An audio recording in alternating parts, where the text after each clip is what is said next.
Imagine standing in the middle of your life, looking around and realizing you have no idea where you're going.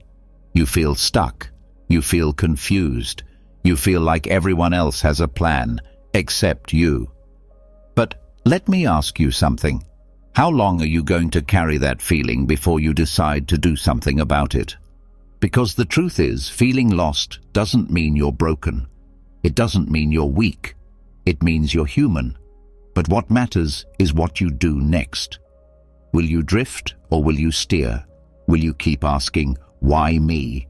Or will you start asking, what now? Today, you're going to learn 20 Stoic lessons that will guide you when life feels uncertain, heavy, and directionless. These lessons aren't just ideas. They are anchors. They are reminders of your strength, your power, your clarity, even in the chaos. So stay with me, because by the end of this video, you won't just feel better, you'll feel ready. Not because the world will suddenly change, but because you will. But first, I want you to make a small promise to yourself. Write in the comments, I choose clarity. You're not just typing words, you're telling your mind, your heart, your soul that you're done with the fog. That from this moment on, you're choosing awareness over confusion, strength over fear. So write it down now, and let's begin. Number 1. Clarity comes after action, not before it. Move, start, do something, anything. That's the message. You don't need to have it all figured out before you take the first step. You don't need a perfect plan. You don't need to know how it's all going to end. That's not how life works. That's not how clarity works. The biggest mistake people make when they feel lost is thinking they need to wait for the fog to clear before they move. But the Stoics knew better.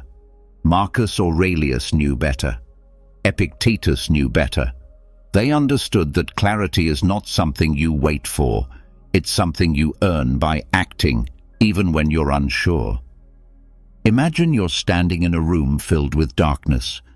You don't know where the exit is. You don't know what's around you. But if you stay still, if you refuse to move, nothing changes. You stay lost. But if you take one small step, maybe you hit a wall, or maybe you find a light switch. Either way, you learn, and that's the point. You find your way by moving, not by standing still. Most people freeze when they're uncertain. They overthink. They make pros and cons lists. They ask everyone for advice. They wait for some kind of magical moment where everything becomes clear. But that moment rarely comes. And even when it does, it usually comes after you've already taken action, not before. Stoicism teaches us that the mind becomes clearer through motion. Not just physical motion, but purposeful motion. The act of doing, of choosing, of starting, even if you're not sure where it leads. Seneca once said, "If one does not know to which port one is sailing, no wind is favorable." But that doesn't mean you sit on the shore forever.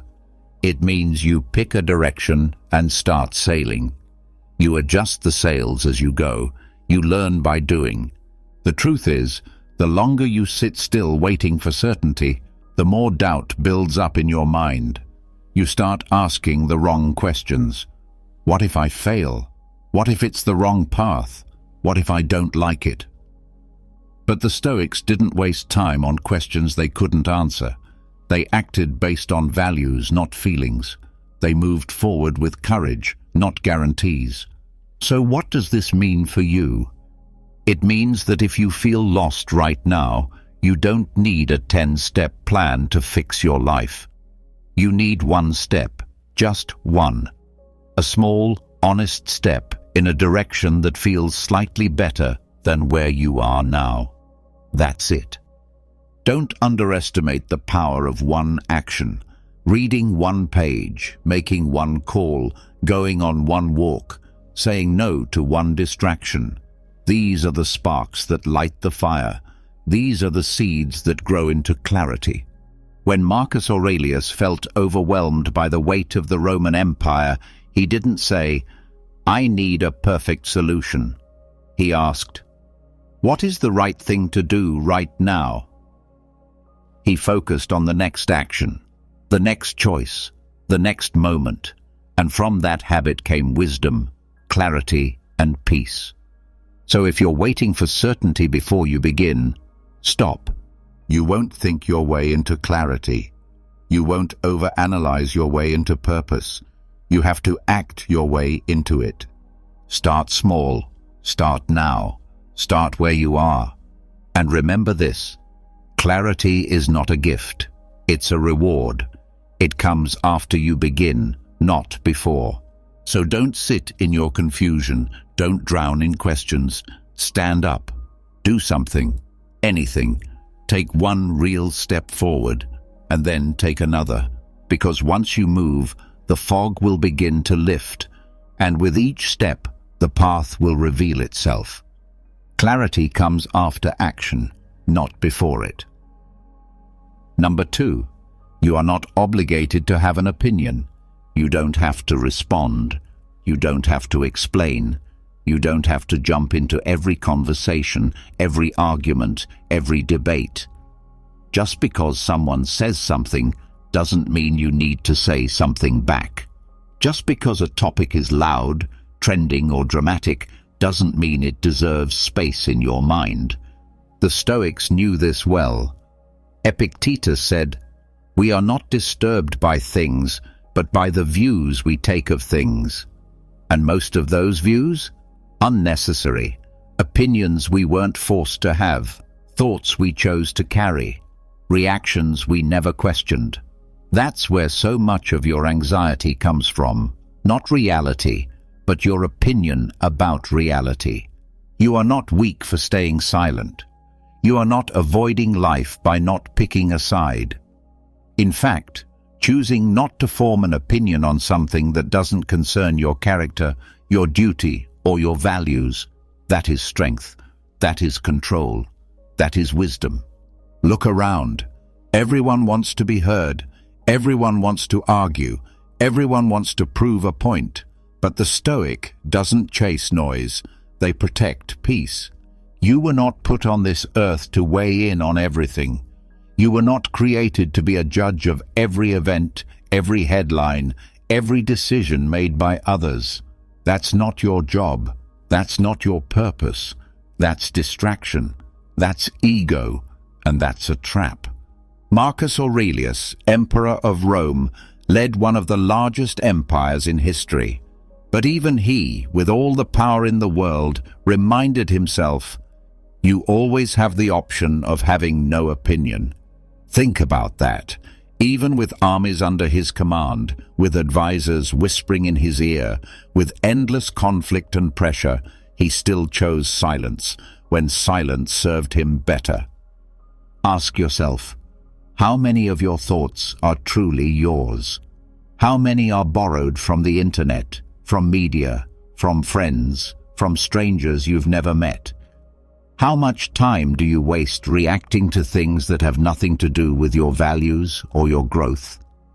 Here's what the Stoic does. They observe, they reflect, they measure their words carefully, and often they say nothing.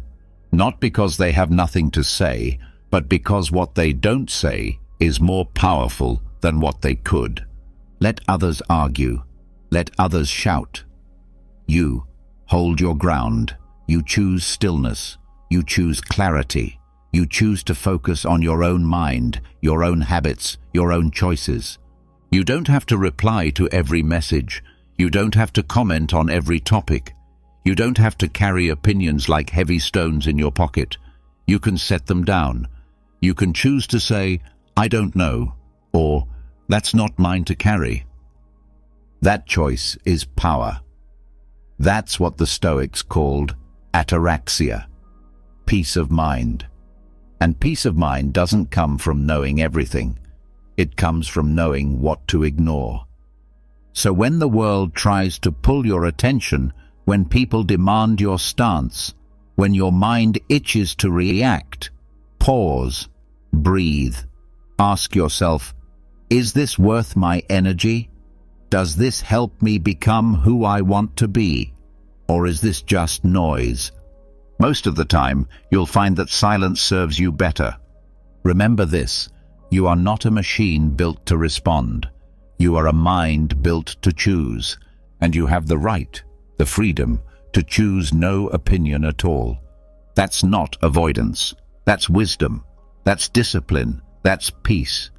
Number 3, not every duty is your duty. You are not here to carry the weight of the world. You are not here to fix every problem, answer every call, or say yes to every request. You are not here to exhaust yourself trying to be everything for everyone. That's not Stoic. That's self-destruction. Marcus Aurelius, who ruled an empire and faced endless demands, still reminded himself, if it's not right, don't do it. If it's not true, don't say it. In other words, just because something needs doing doesn't mean you're the one who needs to do it. But this is hard to accept in a world that constantly tells you, be useful, be involved, be available, be responsible for everything. But Stoicism teaches the opposite. It teaches discernment. It teaches limits. You are responsible for your character, for your judgments, for your choices. That's your real duty. Everything else, that's optional, that's negotiable, that's not always yours. Look around your life. How many tasks are you doing out of guilt? How many roles are you playing just to avoid disappointing someone? How many responsibilities have you taken on simply because no one else would? Be honest. Are they truly yours to carry? The Stoics would say, no. If it's outside your role, outside your control, outside your values, then it's not your burden. Let it go. Marcus Aurelius faced constant pressure, wars, politics, betrayal, sickness, but he didn't let that drown him. Why? Because he filtered every task through a simple question. Is this my job? If yes, he gave it his full attention. If no, he released it. Quietly. Completely. Without shame. You must learn to do the same. People will try to place their urgency on you. They will call you selfish if you set boundaries. They will say, you've changed. But the Stoic doesn't live for approval. The Stoic lives for alignment. You are not cold for protecting your energy. You are not unkind for saying, that's not mine. You are honest. You are grounded. You are free. Seneca said, no person has the power to have everything they want, but it is in their power not to want what they don't have. The same applies to responsibility. You don't have to take on what isn't yours, and you don't have to feel bad for choosing what is. Let go of the idea that you're lazy for resting. Let go of the need to prove your worth through overwork. Let go of the belief that you must solve everything for everyone. Ask yourself, is this truly my role? Is this aligned with who I want to become? Or am I just reacting? You were not born to be burned out. You were born to live with reason, with direction, with focus. And you can't do that if your time, energy, and mind are scattered across 1,000 false duties. So stop, breathe, return to yourself. You're allowed to step back. You're allowed to say no. You're allowed to protect your space. Not out of laziness, out of wisdom. Because not every duty is your duty. And knowing that, that's how you stay light in a heavy world. Number 4. Your emotions are data, not commands. You feel something, anger, fear, sadness, frustration, and it hits you like a wave, fast, strong, sometimes without warning. Your heart races, your thoughts get loud, and your first instinct? Act on it, respond, say something, do something, change something. But hold on. The Stoics knew this feeling well. They felt the same emotions. They were human, but they didn't let emotions steer the ship. Because to the Stoic, emotions are not the problem. It's what you do with them that matters. Your emotions are signals. They are messengers. They give you information about how you're experiencing the world in that moment. But they are not your master. They don't give orders. They don't decide your actions. You do. Epictetus said it best. It's not things that disturb us, but our interpretation of them. And your interpretations are often colored by emotion. That's why the Stoic pauses before reacting, not to suppress feelings, but to study them. Imagine your emotions as visitors. They knock on the door. You let them in. You listen to what they have to say, but you don't hand over the keys to your house. You don't let them take control. You remain the host. You see, feelings aren't facts, and they certainly aren't fate. Just because you feel afraid doesn't mean you're in danger. Just because you feel angry doesn't mean someone wronged you. Just because you feel sad doesn't mean your life is broken. The Stoics trained themselves to ask, is this feeling useful? Is it true? Is it leading me toward virtue or away from it? Marcus Aurelius, facing betrayal, disease, war, and personal grief, wrote in his journal, not to vent, but to reflect. He wrote, "You have power over your mind, not outside events. Realize this, and you will find strength. That strength starts when you stop obeying every emotional impulse. You're allowed to feel. That's human. But you are not obligated to act on every feeling the moment it arises. Someone criticizes you. Your pride flares up. You want to snap back. Pause. Feel it. Then choose. Is this a battle worth fighting? You see a failure in your work. You feel shame, doubt. You want to quit. Pause. Feel it. Then ask, what can I learn from this? You feel overwhelmed, like you're falling behind. The urge is to panic, to rush, but the Stoic breathes. The Stoic observes. The Stoic returns to the present. Feelings come and go. They rise and fall like waves. But your character, that's the anchor. That's what holds you steady. And the more you practice watching your emotions without being ruled by them, the more control you gain over your life. So what do you do when an emotion hits you? You don't fight it. You don't follow it. You witness it. You say, "Ah, I see you. I feel you. But I will choose what comes next." This is not coldness. This is power. Emotional mastery is not the absence of feeling. It's the ability to feel deeply, without being driven blindly. So next time a wave of emotion rises, don't drown in it. Stand still, let it pass. And remember, your emotions are data, not commands. Let them inform you, but never let them control you. Number 5. Peace often begins with subtraction. We always think we need more habits, more goals, more answers, more books, more productivity hacks, more tools, more success, more people, more everything. But the Stoics saw the truth. Most of life is not about adding, it's about removing. Seneca, the Roman philosopher, said, "It is not the man who has too little, but the man who craves more, who is poor." And that craving for more is what keeps most people anxious, overwhelmed, and lost. You don't need more to feel better. You need less noise, less distraction, less clutter, less pretending, less comparison, less chasing. Subtraction is where peace begins. Think about your mind right now. Is it full of thoughts that don't serve you? Regrets you can't change, worries you can't control. expectations that aren't even yours.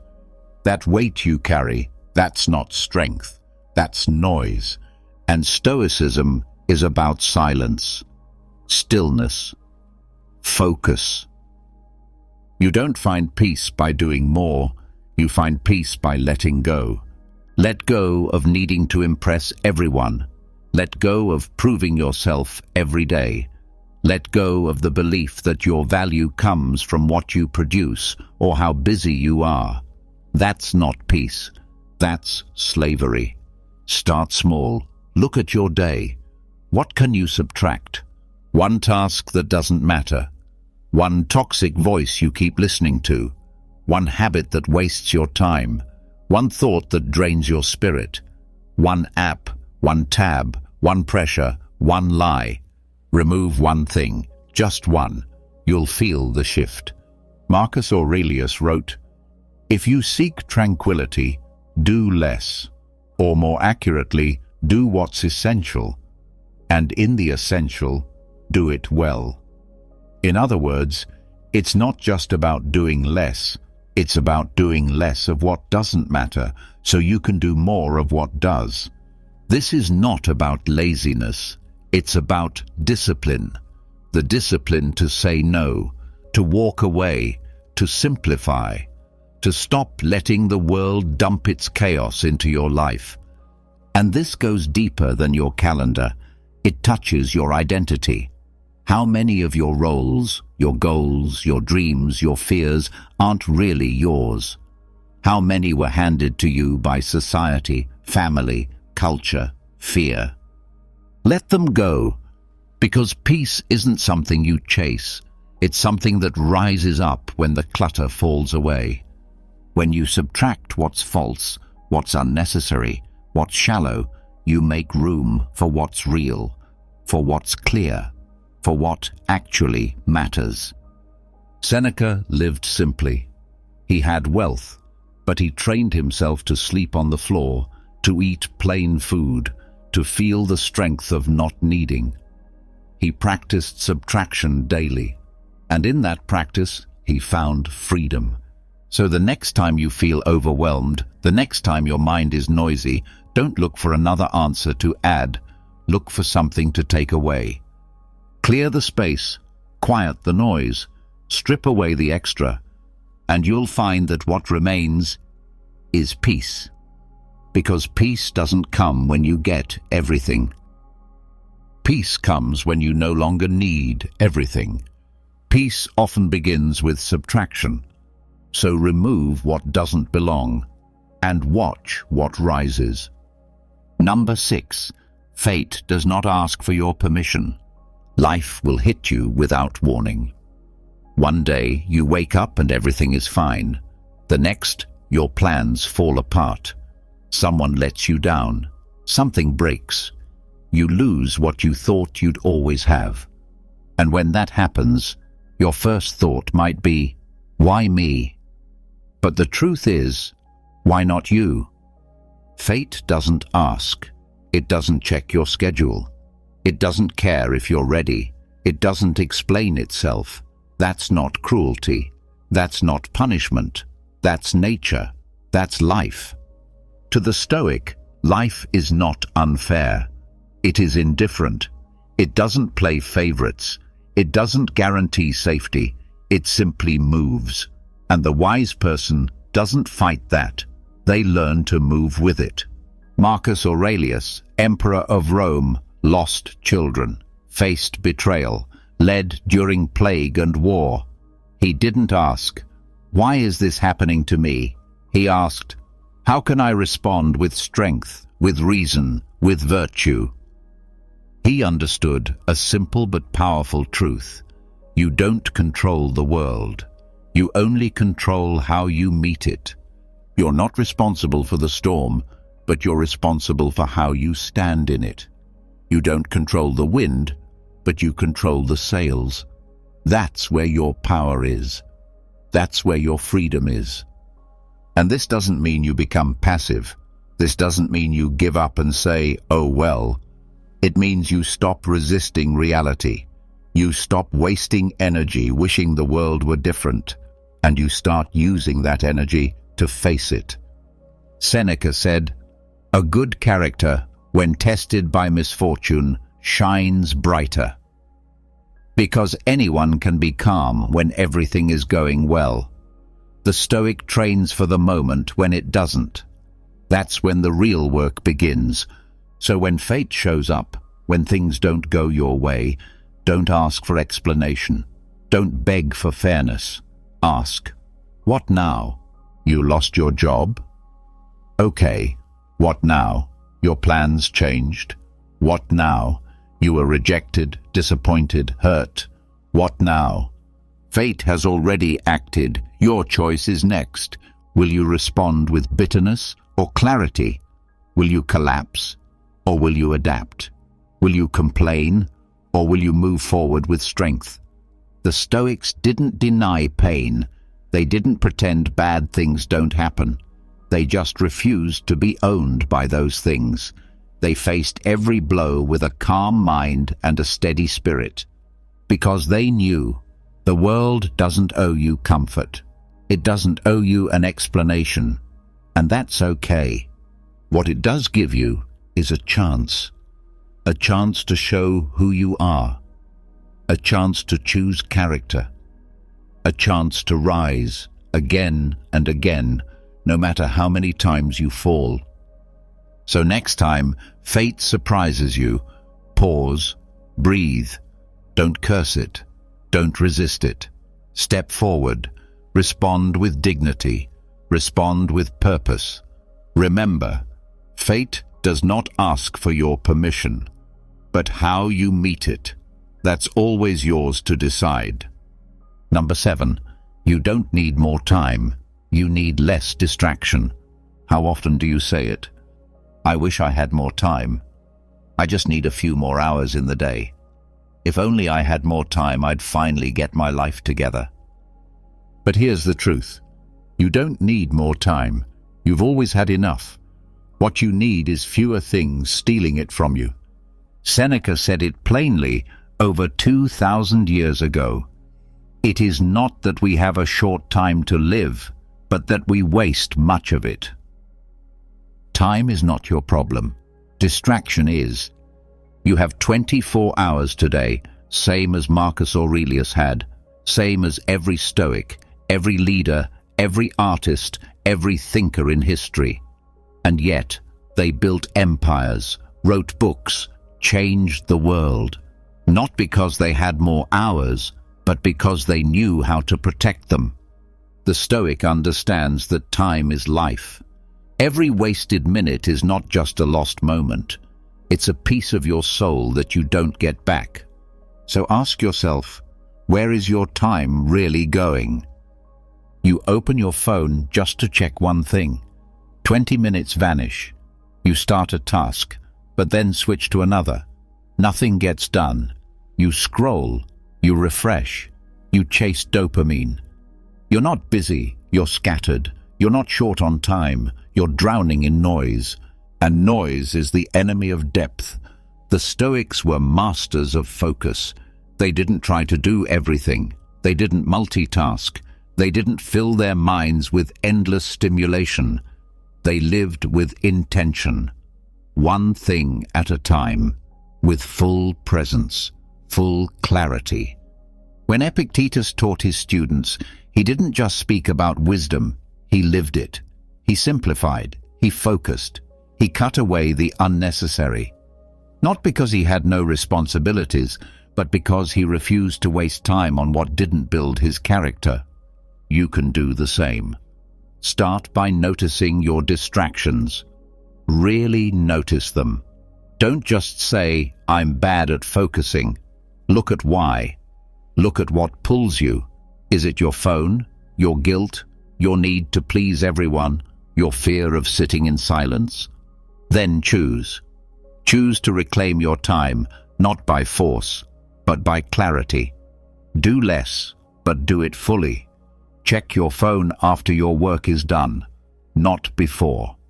Say no to things that don't align with your purpose, even if they're urgent. Carve out small blocks of uninterrupted time. Even 10 minutes of real focus is more valuable than an hour of distraction. You don't need a productivity app. You don't need a new schedule. You need to guard your attention like it's your life, because it is. The Stoics' goal is not to get more done. It's to do what matters and to do it well. So don't ask for more hours. Ask what's stealing the ones you already have. Because when you subtract distraction, you reveal time. And when you use time with intention, you build a life of peace, depth, and purpose. You don't need more time. You need less distraction, and that choice is always yours. Number 8. Being disliked can be a sign of your integrity. You want to do the right thing. You want to stay true to your values. You want to live with honesty, courage, and purpose. But the moment you do, something strange happens. People start to pull away. They question you. They talk about you. Some might even turn against you. And you wonder, did I do something wrong? But here's what the Stoics would tell you. No, you probably did something right. Marcus Aurelius, one of the most powerful men in history, wrote in his journal, not for fame, not for praise, but to remind himself, you have to expect it. People will gossip. People will criticize. People will misunderstand. But none of that is your concern. Why? Because approval was never the goal. Virtue was. Too often, we shape ourselves around what others might think. We change our behavior so we don't upset anyone. We stay silent so we won't be judged. We hide our truth to be accepted. But what does that cost you? It costs your peace. It costs your strength. It costs your integrity. Stoicism teaches you to live according to principle, not popularity. And when you do that, when you speak honestly, when you stand your ground, when you live with self-respect, some people won't like it. That's not failure. That's proof. Epictetus said, "If you want to improve, be content to be thought foolish and stupid." That's not because you are foolish. It's because people don't always understand integrity, especially when it challenges them, especially when it makes them uncomfortable. Sometimes your silence will offend people. Sometimes your boundaries will upset them. Sometimes your peace will disturb their chaos. That's okay. You weren't put here to please everyone. You weren't born to blend in.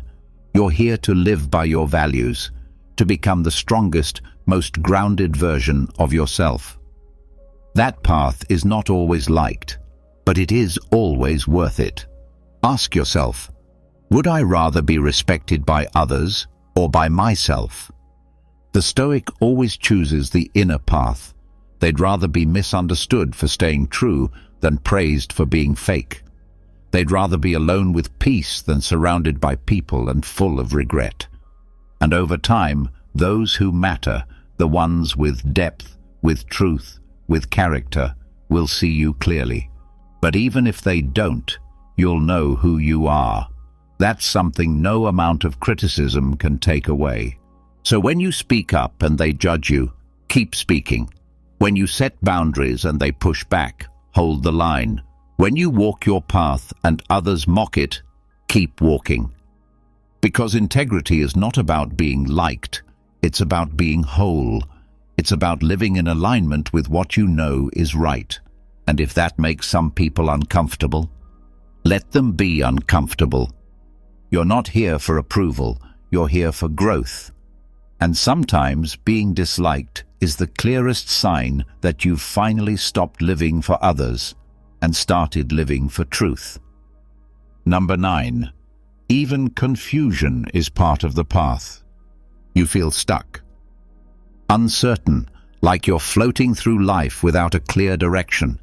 You look around and think everyone else has it figured out while you're just lost.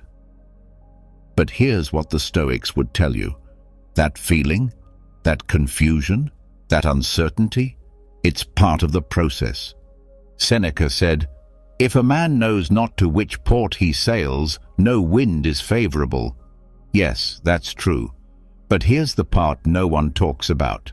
Realizing you don't know where you're going is already a huge step forward, because most people are lost and don't even know it. They chase goals that aren't theirs. They follow paths because others told them to. They keep moving fast, but in the wrong direction. You've paused. You've noticed. You've asked the question. That awareness, that discomfort, that's the beginning of change.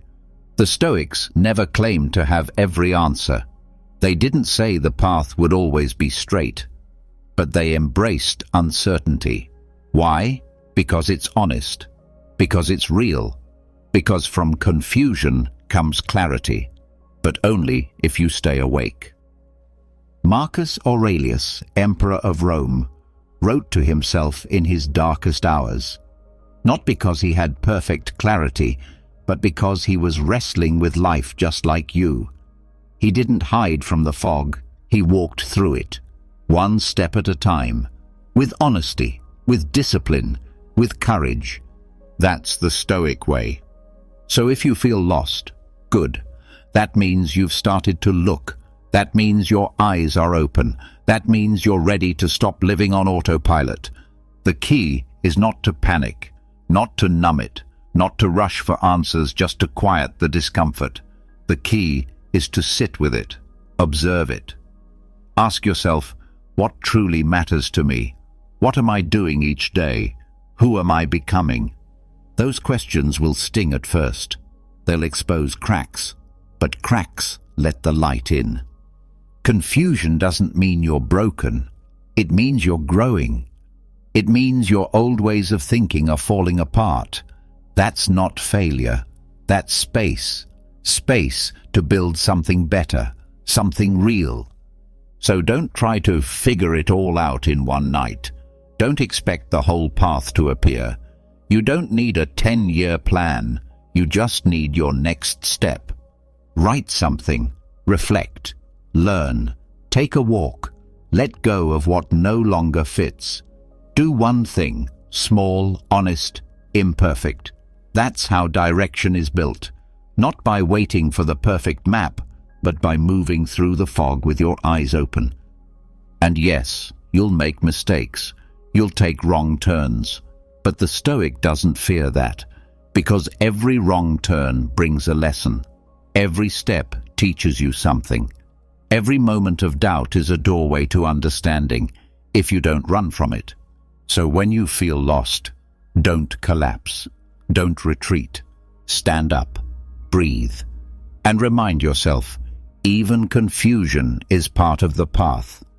Not knowing everything is not weakness. It's the beginning of wisdom. You're not behind.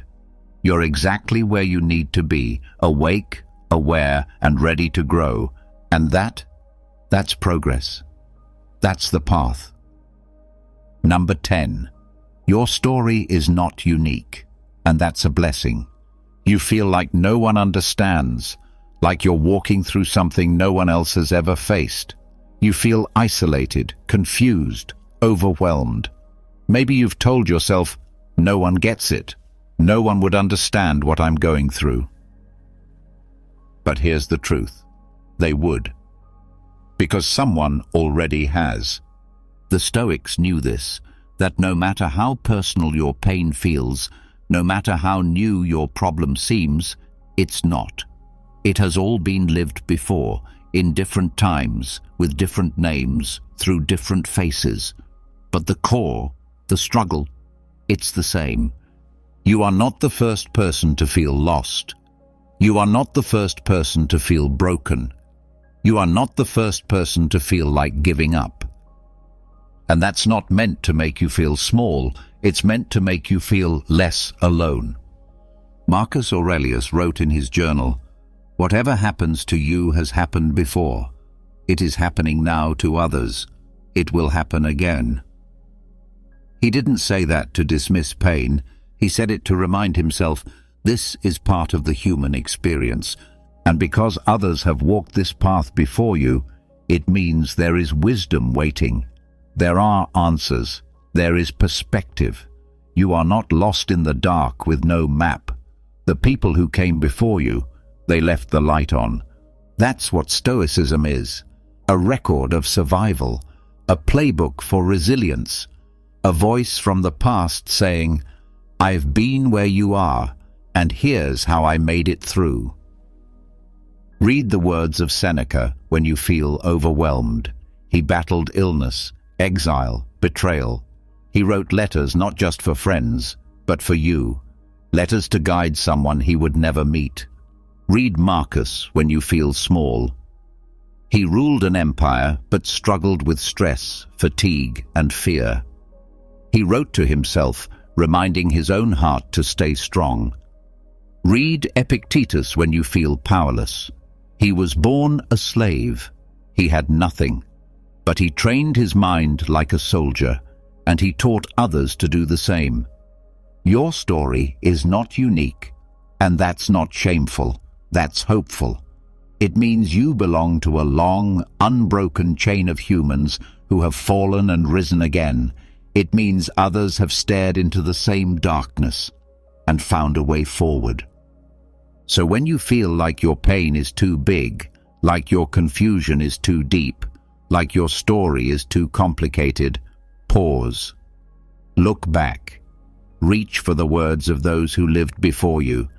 You'll find pieces of yourself in their pages, and you'll realize something powerful. You're not the only one. You've never been the only one. What hurt you has hurt others. What challenges you has shaped others. What nearly broke you has built others. And if they made it through, so can you. You don't need to figure it all out alone. You don't need to pretend your suffering is new. You just need to listen to the past. It's where your future begins, because your story is not unique. And that's the best news you'll hear today. Number 11. Comfort breeds weakness.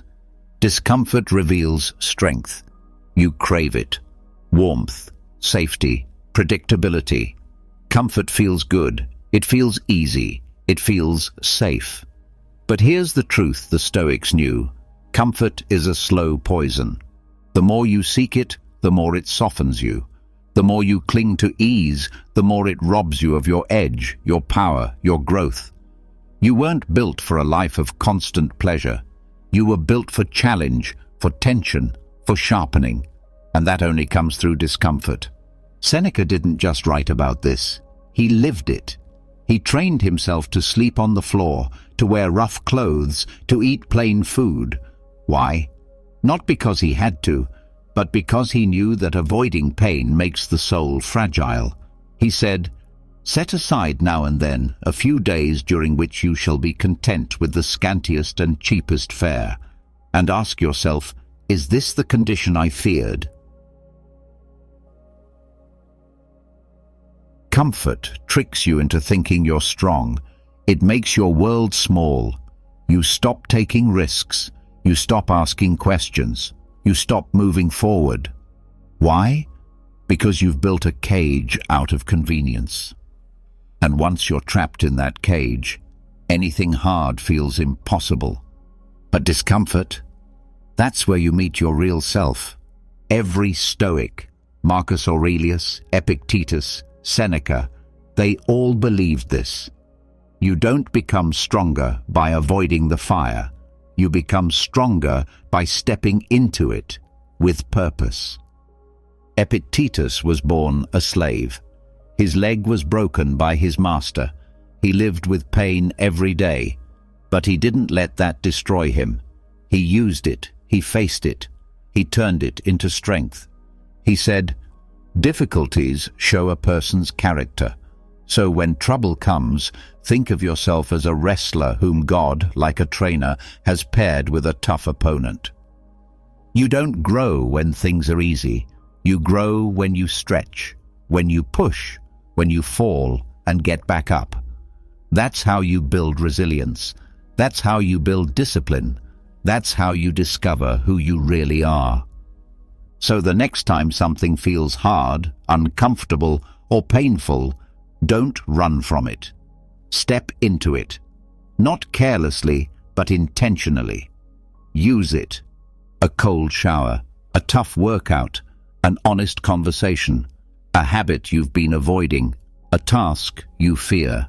These are not punishments. They are training grounds. Each one sharpens your edge. Each one makes you stronger. Each one breaks the grip of comfort.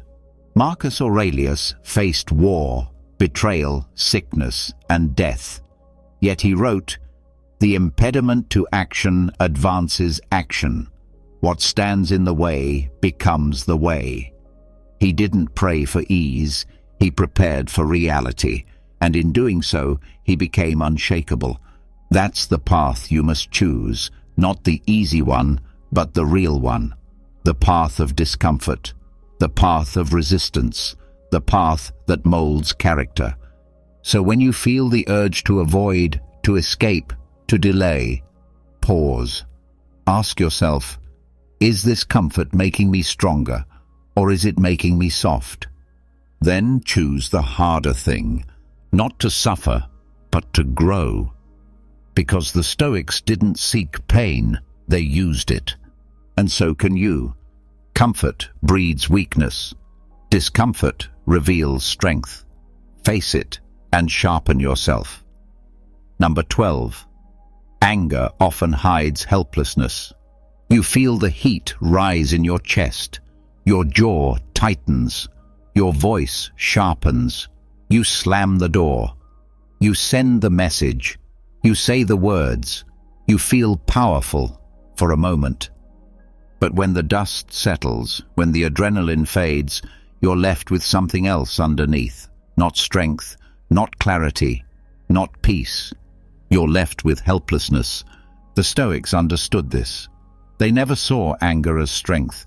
They saw it as a mask, a surface emotion covering something much more raw: powerlessness, pain, fear, disappointment.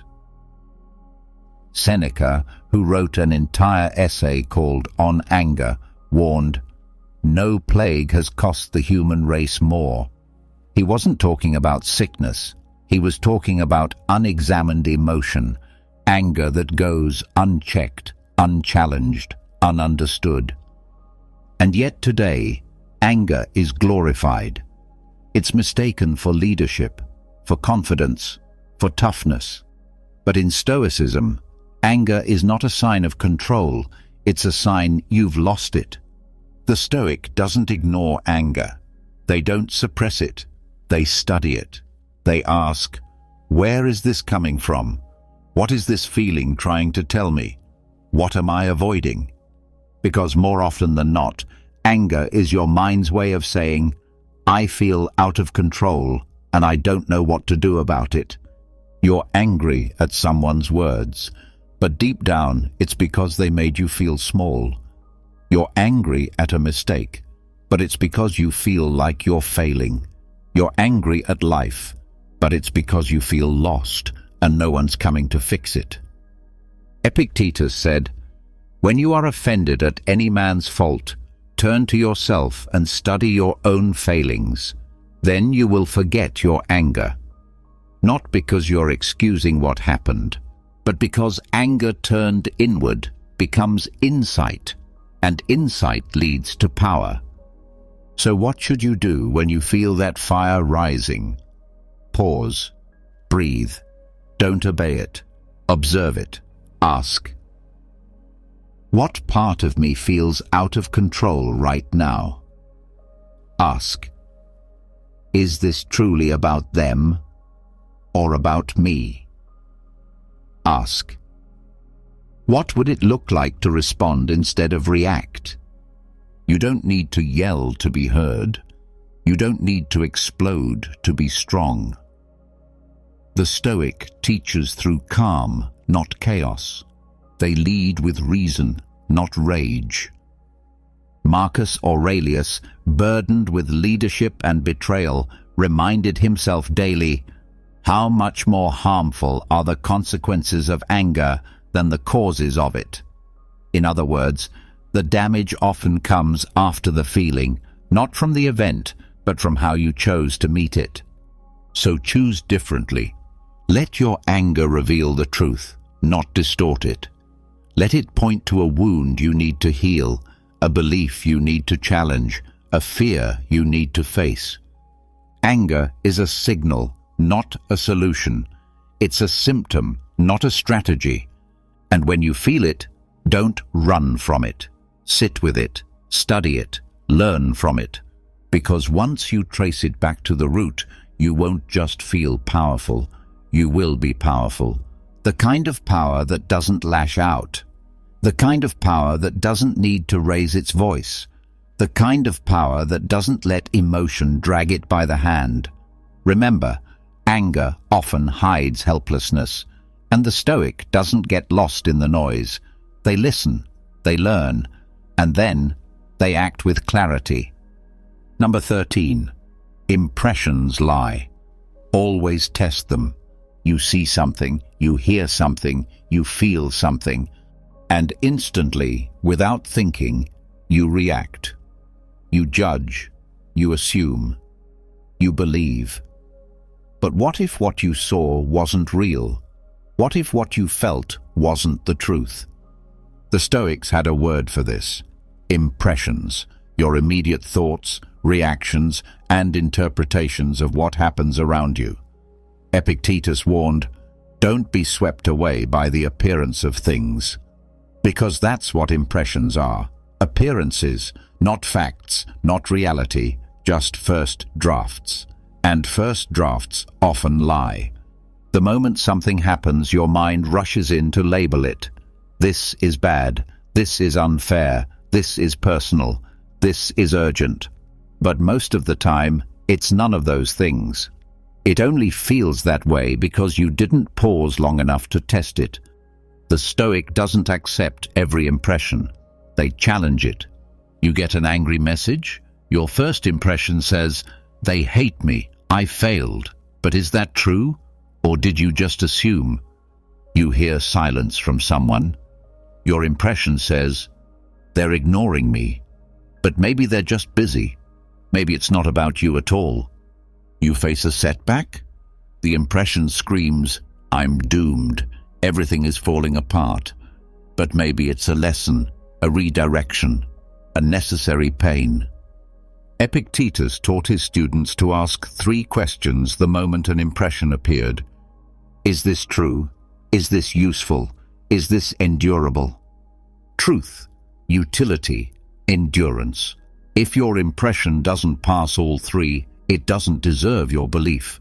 Because believing every thought that enters your mind is like handing your life to a stranger.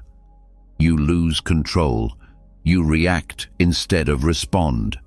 You spiral instead of stand.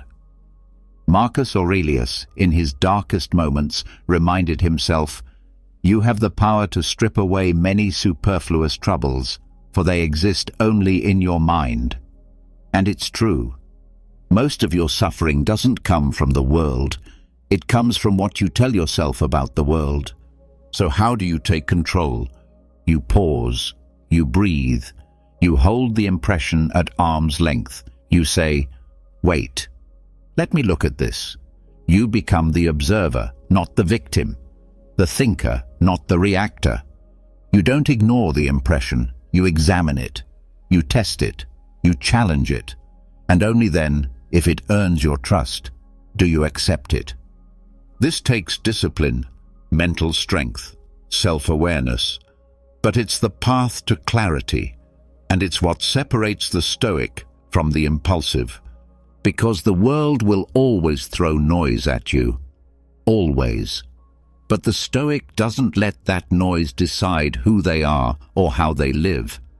You do not have to believe every anxious thought. You do not have to obey every emotional surge. You do not have to trust every story your mind tells you. You can stop. You can reflect. You can choose. That is power. Impressions lie. Always test them. Truth deserves your belief. Impulse does not. Number 14. Momentum is moral. You're stuck. You're thinking, planning, waiting, overanalyzing, You want to make the right move, the perfect one. But while you're standing still, life keeps moving. Opportunities pass. Growth stalls. And inside, something begins to rot, not from failure, but from inaction. The Stoics understood this deeply. Virtue isn't just about what you think, it's about what you do. And what you do, even if imperfect, is worth more than all the flawless plans that never leave your mind. Momentum is moral. Why? Because the person who acts, who steps forward, who risks, who moves, is engaging with life. They're showing courage, discipline, will. These are the traits the Stoics built their philosophy around. Epictetus didn't talk about becoming great through constant planning. He said, "Don't explain your philosophy, embody it."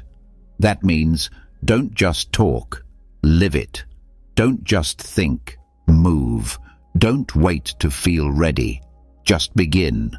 Because waiting for the perfect moment, that's a trap. Perfectionism is often fear in disguise. You say, "I'm just being careful," but what you're really saying is, "I'm afraid of being wrong. I'm afraid of wasting time. I'm afraid of failing." But standing still is wasting time. Doing nothing is failing. Slowly. Marcus Aurelius, faced with war, betrayal, and uncertainty, didn't freeze. He didn't say, "Let's hold off until I'm absolutely sure." He acted calmly, decisively, in alignment with reason. Even when the outcome wasn't guaranteed. Even when the path wasn't clear. Because in Stoicism, motion is strength. It builds momentum.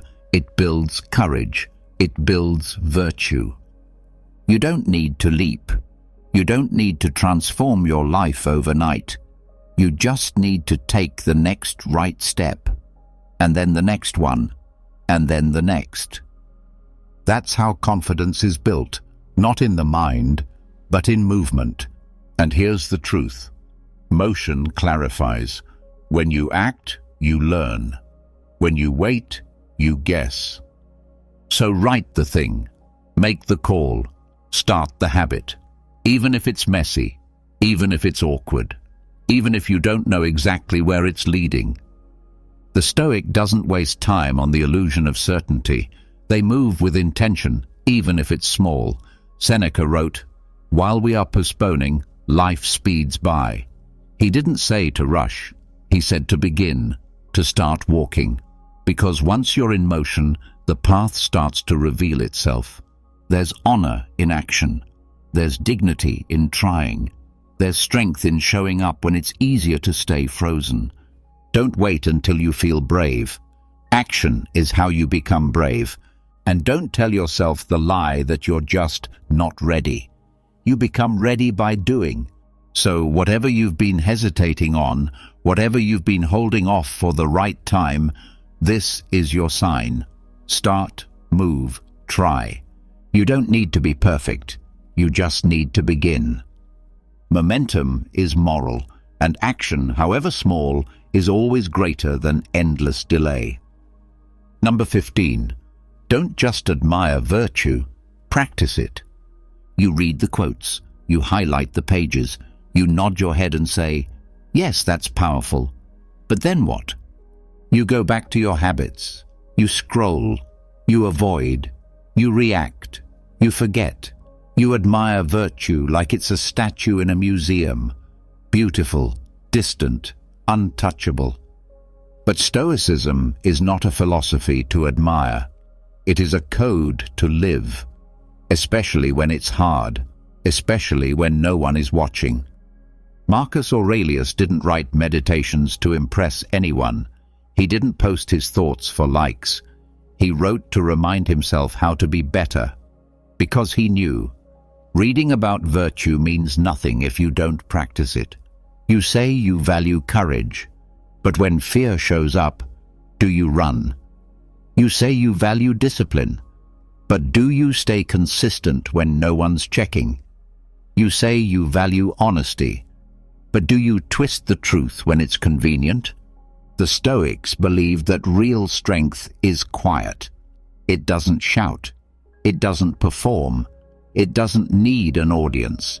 It shows up in the moment when you could cut corners and don't, when you could lie and don't, when you could run but stand still instead. Seneca said, "Virtue is not an act, it is a habit."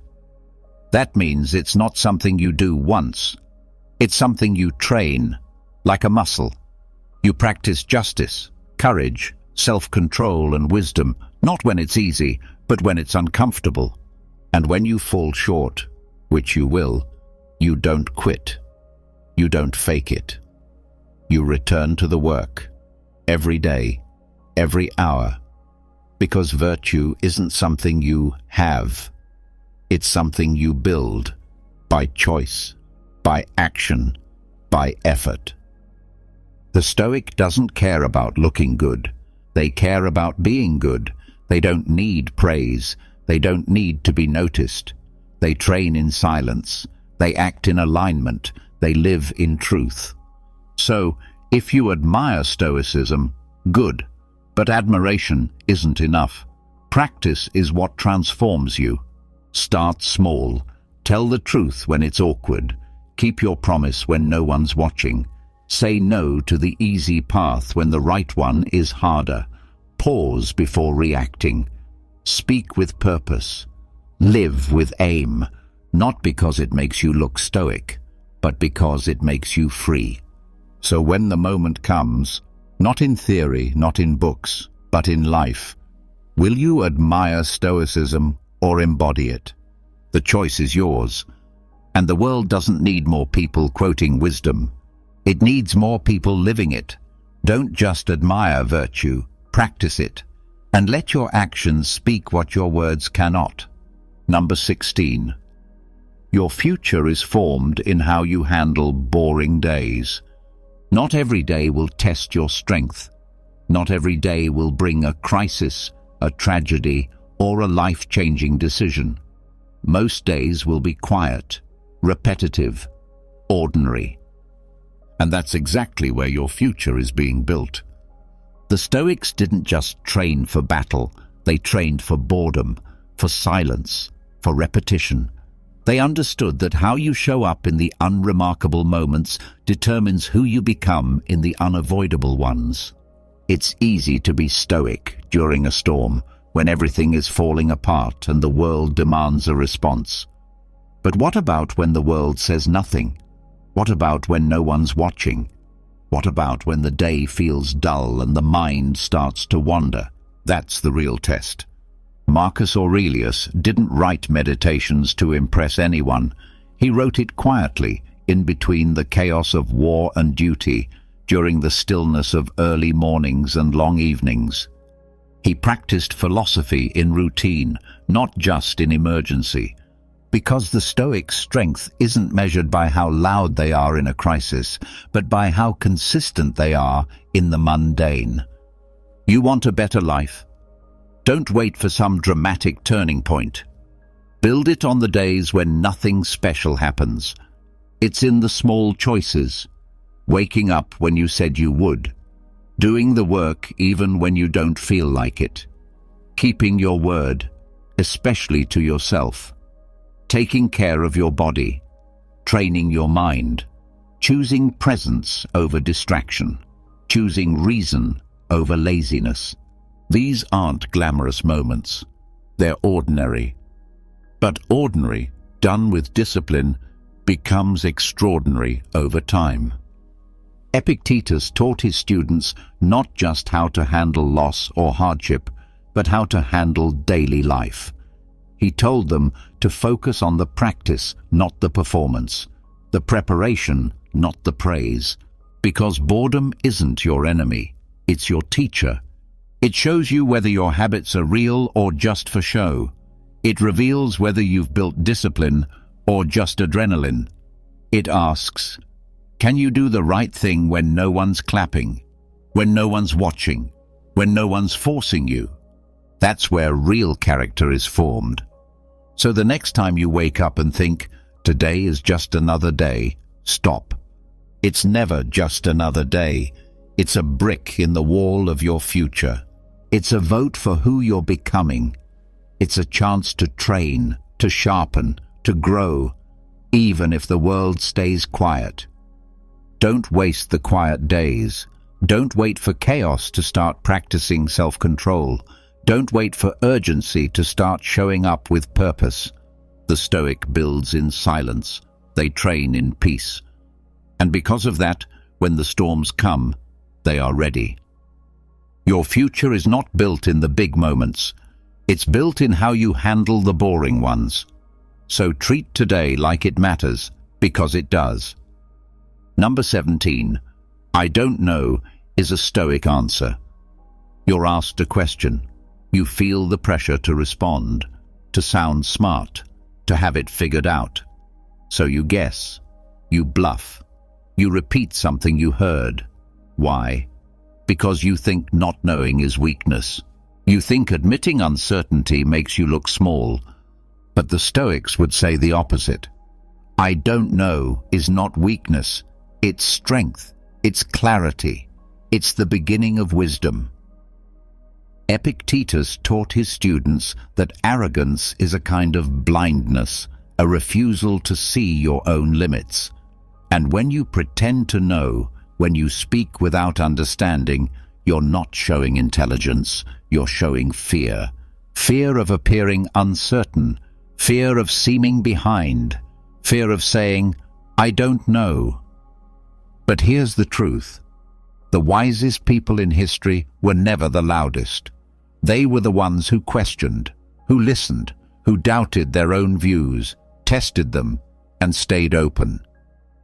Socrates, the great teacher of Stoic thinkers, was known for saying, I know that I know nothing. That was his power, his humility, his willingness to see things clearly, even if it meant facing the unknown. Marcus Aurelius could have claimed to know everything. He was Emperor of Rome. But in his journals, he constantly reminded himself to stay grounded, to keep learning, to never speak with more certainty than the facts allowed. The Stoic knows that pretending to know blocks growth. But admitting you don't, that opens the door. It makes you honest. It makes you curious.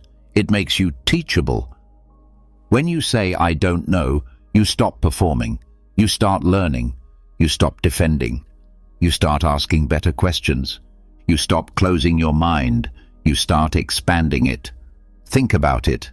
How many mistakes in your life came from acting like you had the answer when you didn't? How much time, energy, and peace have you lost just trying to look certain? Let it go. The next time you don't know something, say it. Say it clearly. Say it calmly. And then follow it with, but I'm willing to learn. That is the Stoic way. Not knowing is not the enemy. Pride is. And when you drop the need to impress, when you strip away the performance, what's left is real strength, the strength to stay humble. Because the person who always needs to be right will never grow. But the one who admits what they don't know, that person becomes unstoppable. So remember this, I don't know is not the end of the conversation. It's the beginning of wisdom. Say it without shame.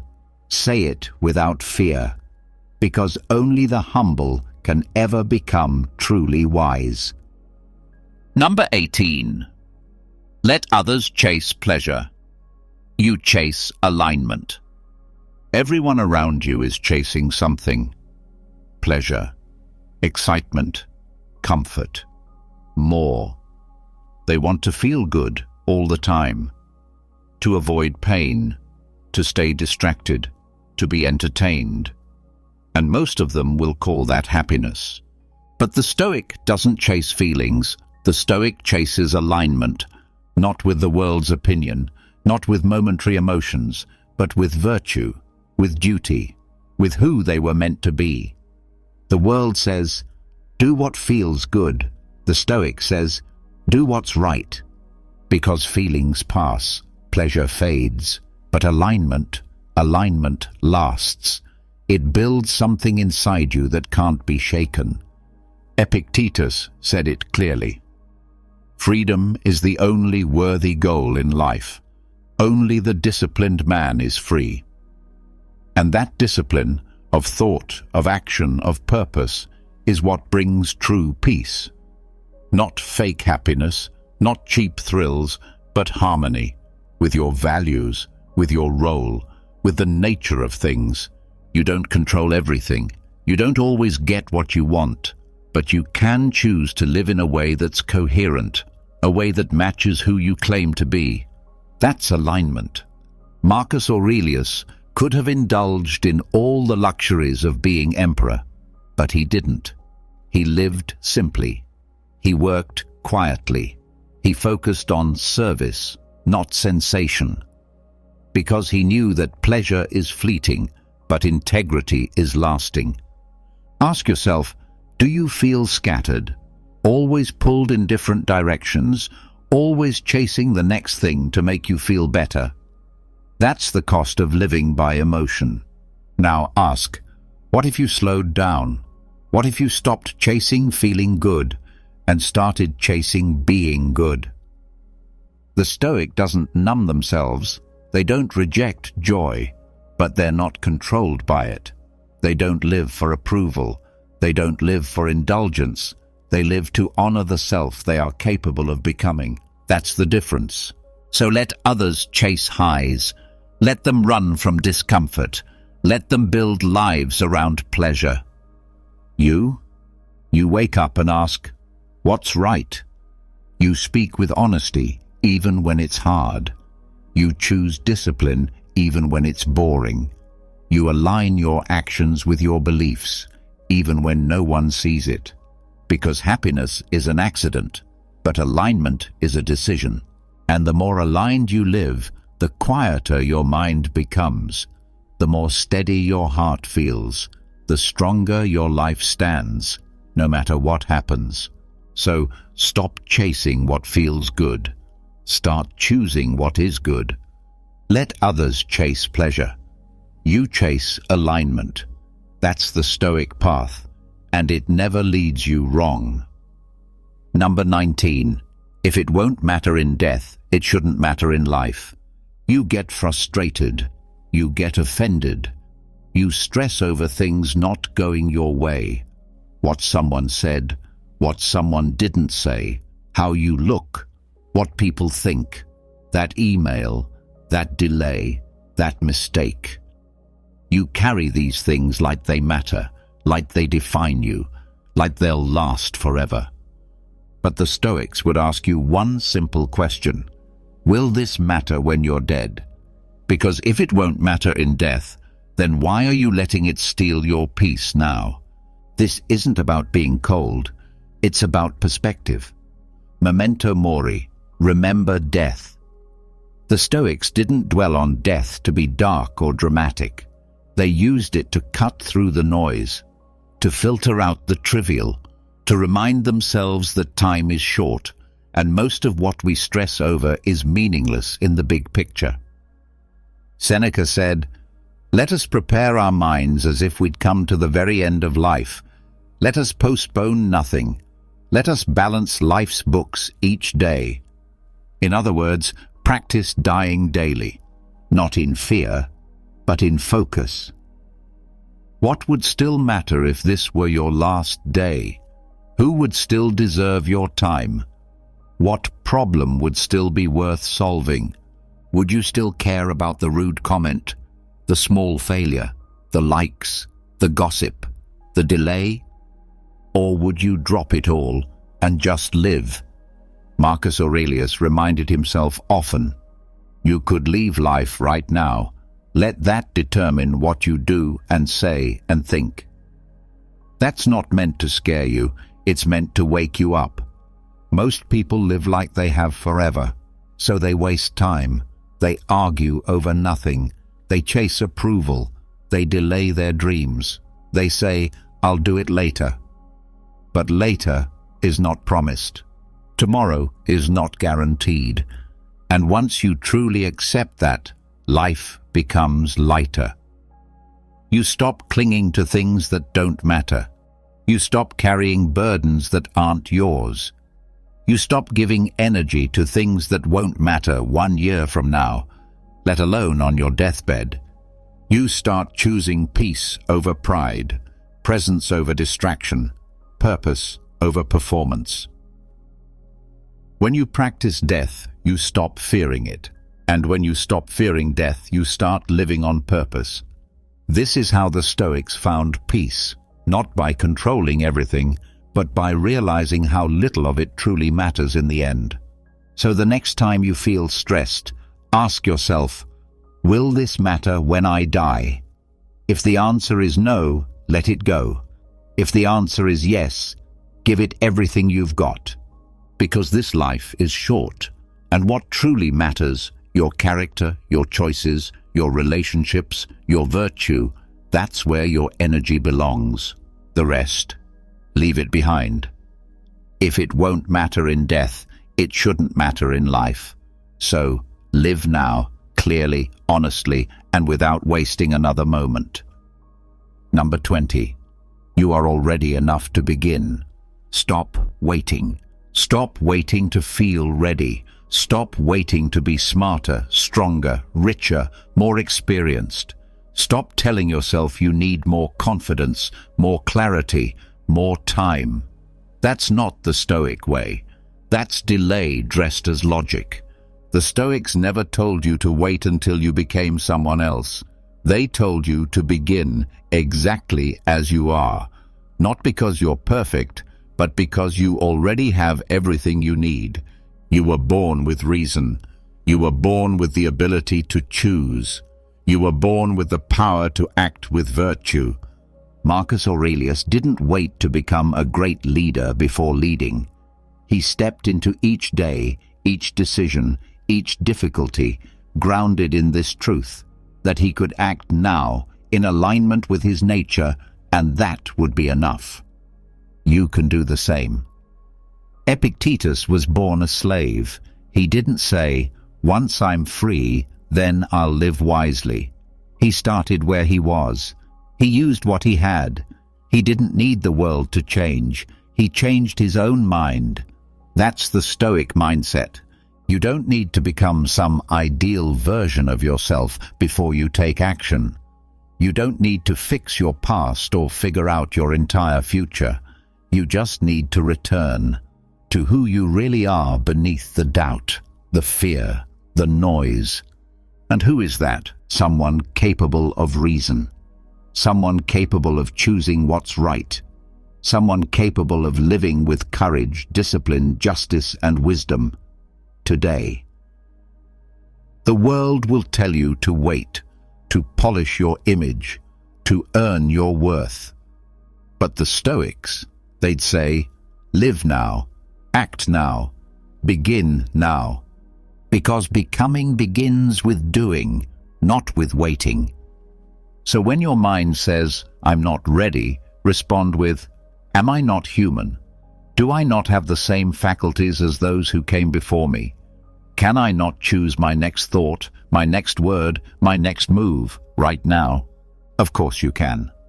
The truth is, the more you wait to feel enough, the further you drift from your power. The more you delay, the more you doubt. And the more you doubt, the more you hand over control to fear. But when you act, even imperfectly, you remember. You remember who you are. You remember what matters. You remember that everything you need was already within you. So don't ask for permission. Don't beg the world to tell you you're worthy. Just begin. And let your actions prove what your doubt tries to hide. You are already enough to begin. You don't need to be more. You just need to return to who you already are. Have you ever felt like someone's words or actions ruined your entire day?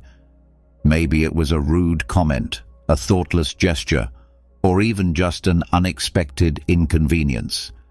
It's frustrating, isn't it? But here's the truth. No one has the power to control your emotions unless you let them. What if you could stay calm and unshaken no matter what life or anyone else throws your way? Imagine walking through your day with a sense of peace so strong that even the most irritating situations couldn't rattle you. That's not just wishful thinking, it's emotional mastery. In this episode, we're diving into 10 transformative lessons that will help you stop reacting impulsively, let go of anger, and regain control over your emotions. These lessons aren't about ignoring your feelings or pretending not to care. They're about building the mental strength to navigate life's challenges with grace and clarity. Whether it's dealing with criticism, setting boundaries, or learning to let go of grudges, you'll discover practical tools to protect your peace and live with confidence.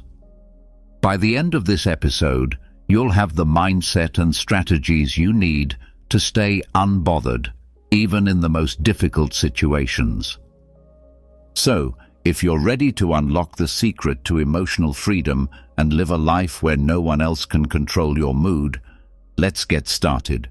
Your journey to mastering your emotions begins now. 1. Understand that your reactions are your choice. Picture this. You're in the middle of a peaceful day, maybe sipping coffee or walking through the park, when suddenly someone says something rude or inconsiderate. Your calm vanishes, replaced by anger or frustration. You think, why did they ruin my day? But here's the truth. They didn't. You did. Your emotions are your responsibility, not theirs. No one has the power to control how you feel unless you hand that power to them. Think of it this way. The world can throw challenges at you, but only you decide how to react. Let me offer a fresh perspective. Imagine you're wearing noise-cancelling headphones in a busy city. The chaos of honking cars and loud conversations doesn't disappear. It's still there. But it doesn't reach you. Mastering your reactions works the same way. You don't have to let the noise of other people's behavior invade your peace. A wise thought captures this beautifully. Between stimulus and response, there is a space. In that space lies our power to choose our response. In our response lies our growth and our freedom. When someone cuts you off in traffic or criticizes your work unfairly, it's easy to blame them for your anger. But what if, instead of reacting, you paused? In that pause, you find power. The power to choose calm over chaos, strength over impulsiveness. Here's a real-world example. Imagine your coworker dismisses your idea during a meeting. Instead of snapping back or stewing in resentment all day, take a moment to breathe and reflect. Is this about me, or is it their own stress or bias showing? By reframing the situation, you neutralize its impact on your emotions. The beauty of this approach is that it's not about suppressing how you feel, it's about recognizing that your feelings are separate from your reactions. Anger, frustration, and disappointment are natural, but they don't have to dictate what you do next. Here's a simple strategy to start practicing this mindset. Pause and identify when you feel triggered. Pause and name the emotion you're experiencing. Anger, hurt, irritation. This breaks the automatic reaction cycle. Ask questions. Reflect on why you're feeling this way. Is it because of what happened or your interpretation of it? Choose your response. Decide how you want to act based on your values and long-term peace, not the heat of the moment. Imagine the freedom of walking through life unbothered by others' actions, the rude stranger, the thoughtless remark, the minor inconvenience. All of them lose their grip on you when you take control of your reactions. In every moment, you have a choice. You can let others dictate your emotions, or you can reclaim your power and protect your peace. The next time someone tries to push your buttons, remember, their behavior doesn't define you. Your reaction does, and in choosing calm, you gain not just emotional mastery, but true freedom. 2. Stop expecting people to behave like you. Have you ever been disappointed by someone who, when you find yourself in need, is nowhere to be found? Disappointment washes over you, and you think, how could they be so inconsiderate? I would never treat them this way. Here's the hard truth. People don't operate by your standards or values. They act based on their own. Expecting others to think, behave, or respond the way you would is like trying to control the weather. It's impossible and only leads to frustration. Think of it this way. Each person is walking their own path, shaped by their experiences, beliefs, and priorities. When someone does something that annoys or hurts you, it's often not a reflection of you, it's a reflection of them. Trying to change or control their behavior only leaves you feeling powerless. Instead of focusing on how others should act, focus on accepting them as they are. Let me give you an example. Imagine a coworker who constantly interrupts during meetings. Instead of seething with frustration or trying to teach them a lesson, recognize that their habit has nothing to do with you. By letting go of the expectation that they'll change, you free yourself from unnecessary emotional turmoil. A wise thought sums this up perfectly. Expectations are the root of all suffering. The less you expect others to behave in a certain way, the more you protect your peace. Here's a practical exercise to help you let go of these expectations. Acknowledge your assumptions. When someone upsets you, ask yourself, what was I expecting them to do? Challenge that expectation. Reflect on whether it's realistic to expect someone else to act exactly as you would. Shift your focus. Instead of trying to control their behavior, focus on how you can respond calmly and maintain your peace. Think about how liberating this mindset is. The rude stranger, the forgetful friend, the inconsiderate coworker, none of them have the power to disrupt your emotions unless you let them. When you stop expecting others to meet your standards, you take back control of your reactions. In the end, people are who they are, not who you want them to be. Accepting this truth doesn't mean tolerating bad behavior or abandoning your values. It means recognizing that your peace is too valuable to sacrifice for something you can't control. The next time someone disappoints or frustrates you, pause and remind yourself, they're acting from their nature, not mine. And that's okay, because I choose my response. By releasing those expectations, you gain freedom, not just from others' actions, but from the emotional weight they once carried. Think about the last time you got into an argument. Maybe it was over something trivial, like which route was faster, or something deeper, like a disagreement with a close friend or partner. As the conversation heated up, did you feel that strong urge to prove your point, to show them you were right? We've all been there, clinging to our version of the truth like it's a lifeline. But here's the thing, that need to always be right is exhausting and unnecessary. The need to win every argument or prove your perspective often stems from insecurity. It's as if being wrong threatens our worth or identity. But what if you could let go of that need entirely? What if you could approach disagreements with curiosity instead of defensiveness? A powerful thought to keep in mind is this: would you rather be right, or would you rather be at peace? Often, our insistence on being right creates tension, damages relationships, and fuels our frustration.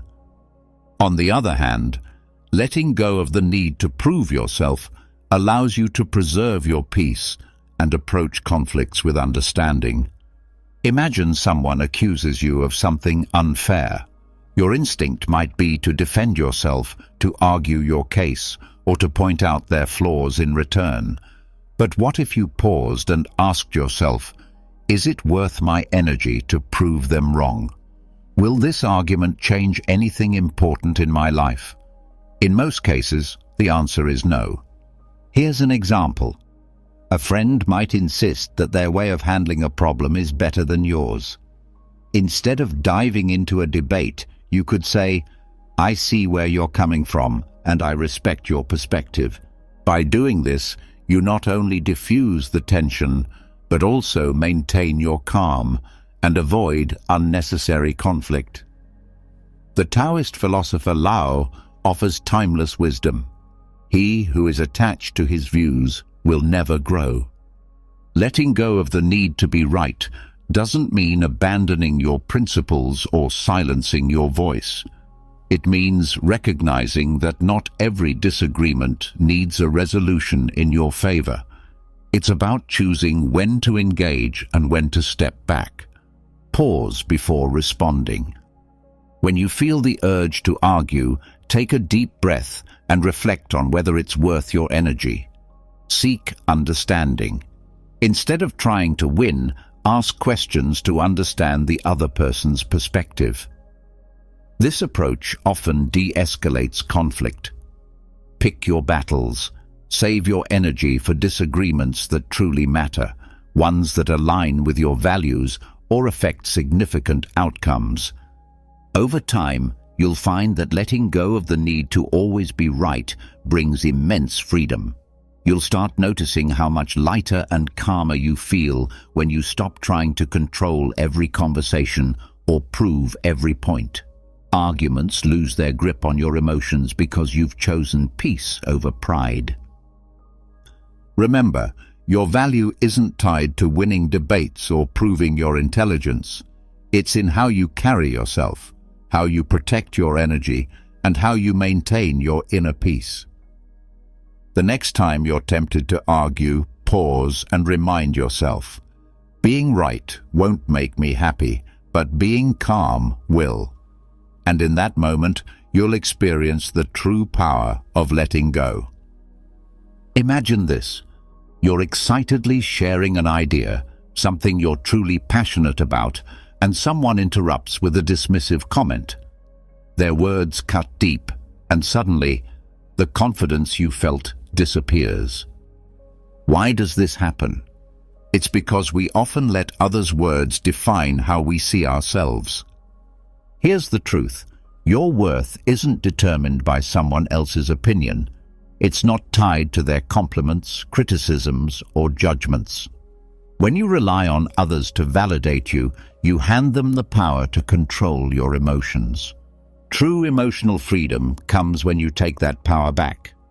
Let's consider an example.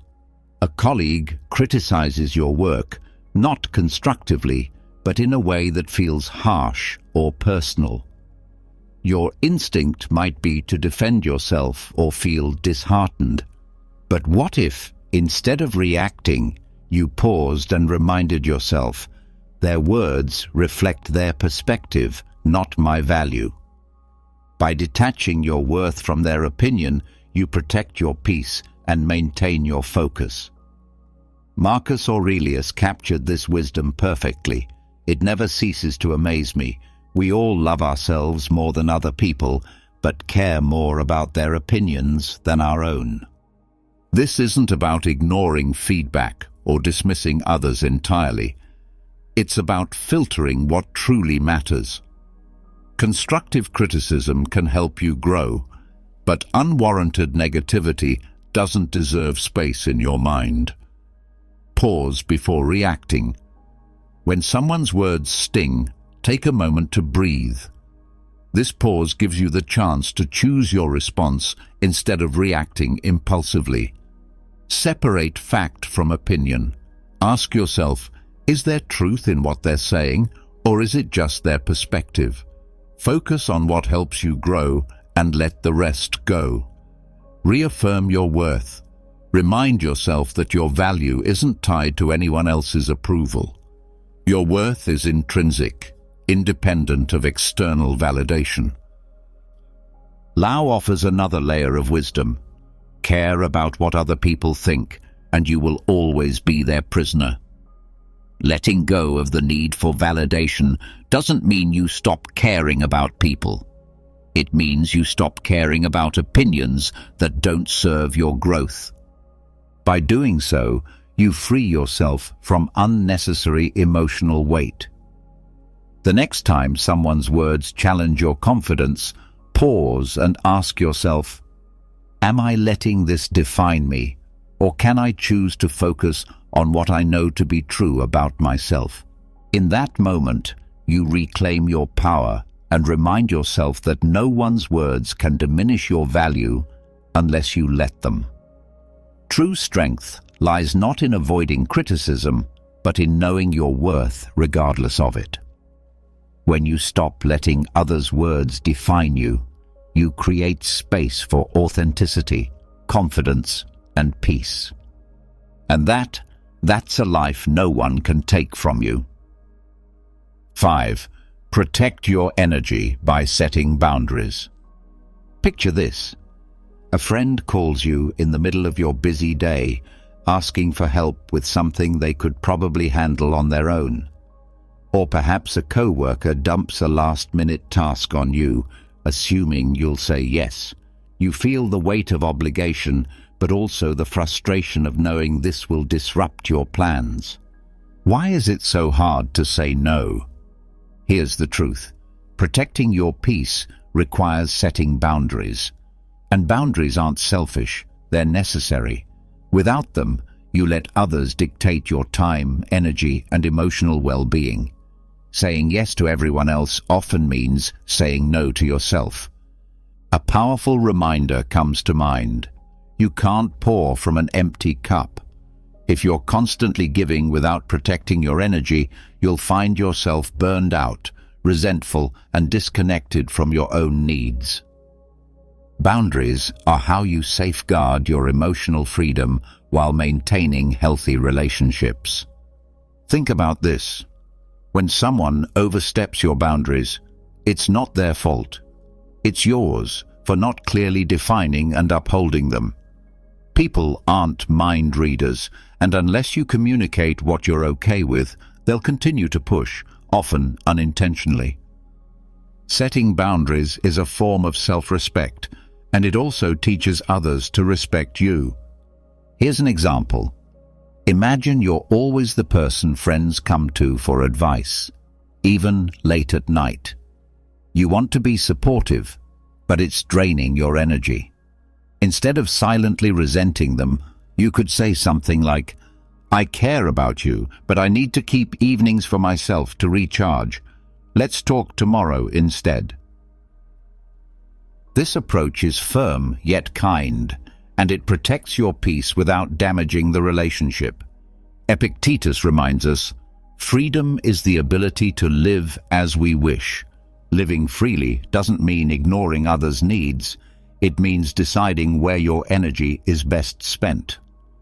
Boundaries let you choose your priorities and ensure you're not giving more than you can handle. Here's how to start setting boundaries effectively.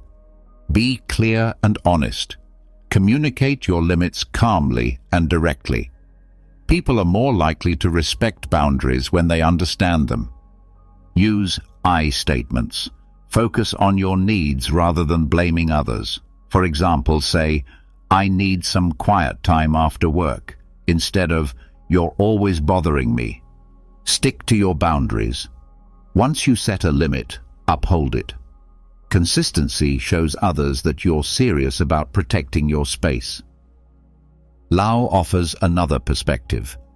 He who knows when to stop does not find himself in trouble. This wisdom reminds us that knowing your limits and respecting them prevents unnecessary stress and frustration. Boundaries aren't walls to shut people out. They're bridges to healthier, more balanced relationships.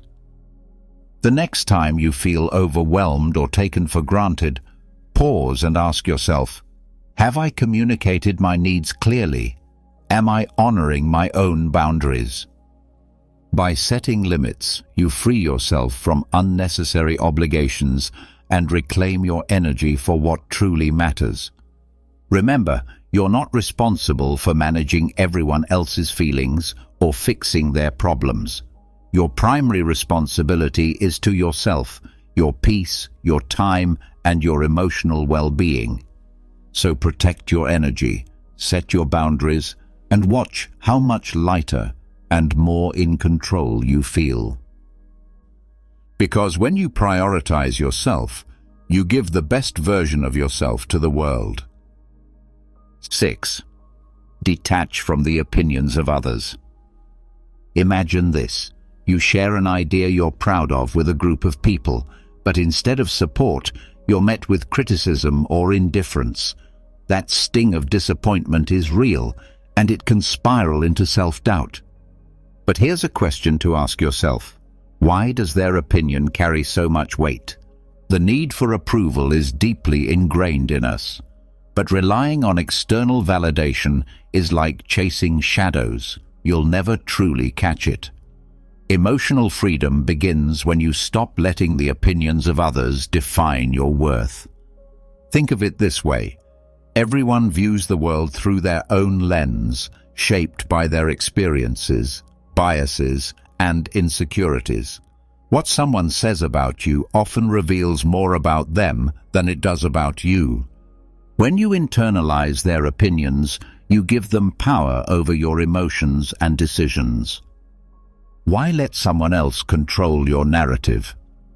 A simple yet powerful thought to remember.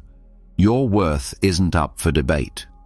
It's not tied to what others think of you, whether it's praise or criticism. It's something intrinsic, unshaken by external noise. Let's consider a practical example. Imagine you're wearing a brand new outfit you love, and a coworker makes a passing remark. That's an interesting choice.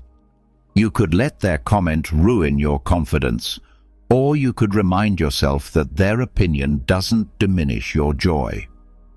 When you detach from the need for approval, you free yourself to live authentically. The Stoic philosopher Epictetus said, "If you want to improve, be content to be thought foolish and stupid." This might sound harsh, but it's liberating. Growth often involves going against the grain or doing things others might not understand. Seeking approval can hold you back, while embracing your own path, even if misunderstood, sets you free. Here's how to start detaching from the opinions of others. Question their importance. When someone's opinion bothers you, ask yourself, why does this matter to me? What authority do they have over my life? Reaffirm your values. Focus on what matters to you, not what others expect. Ground yourself in your goals and principles.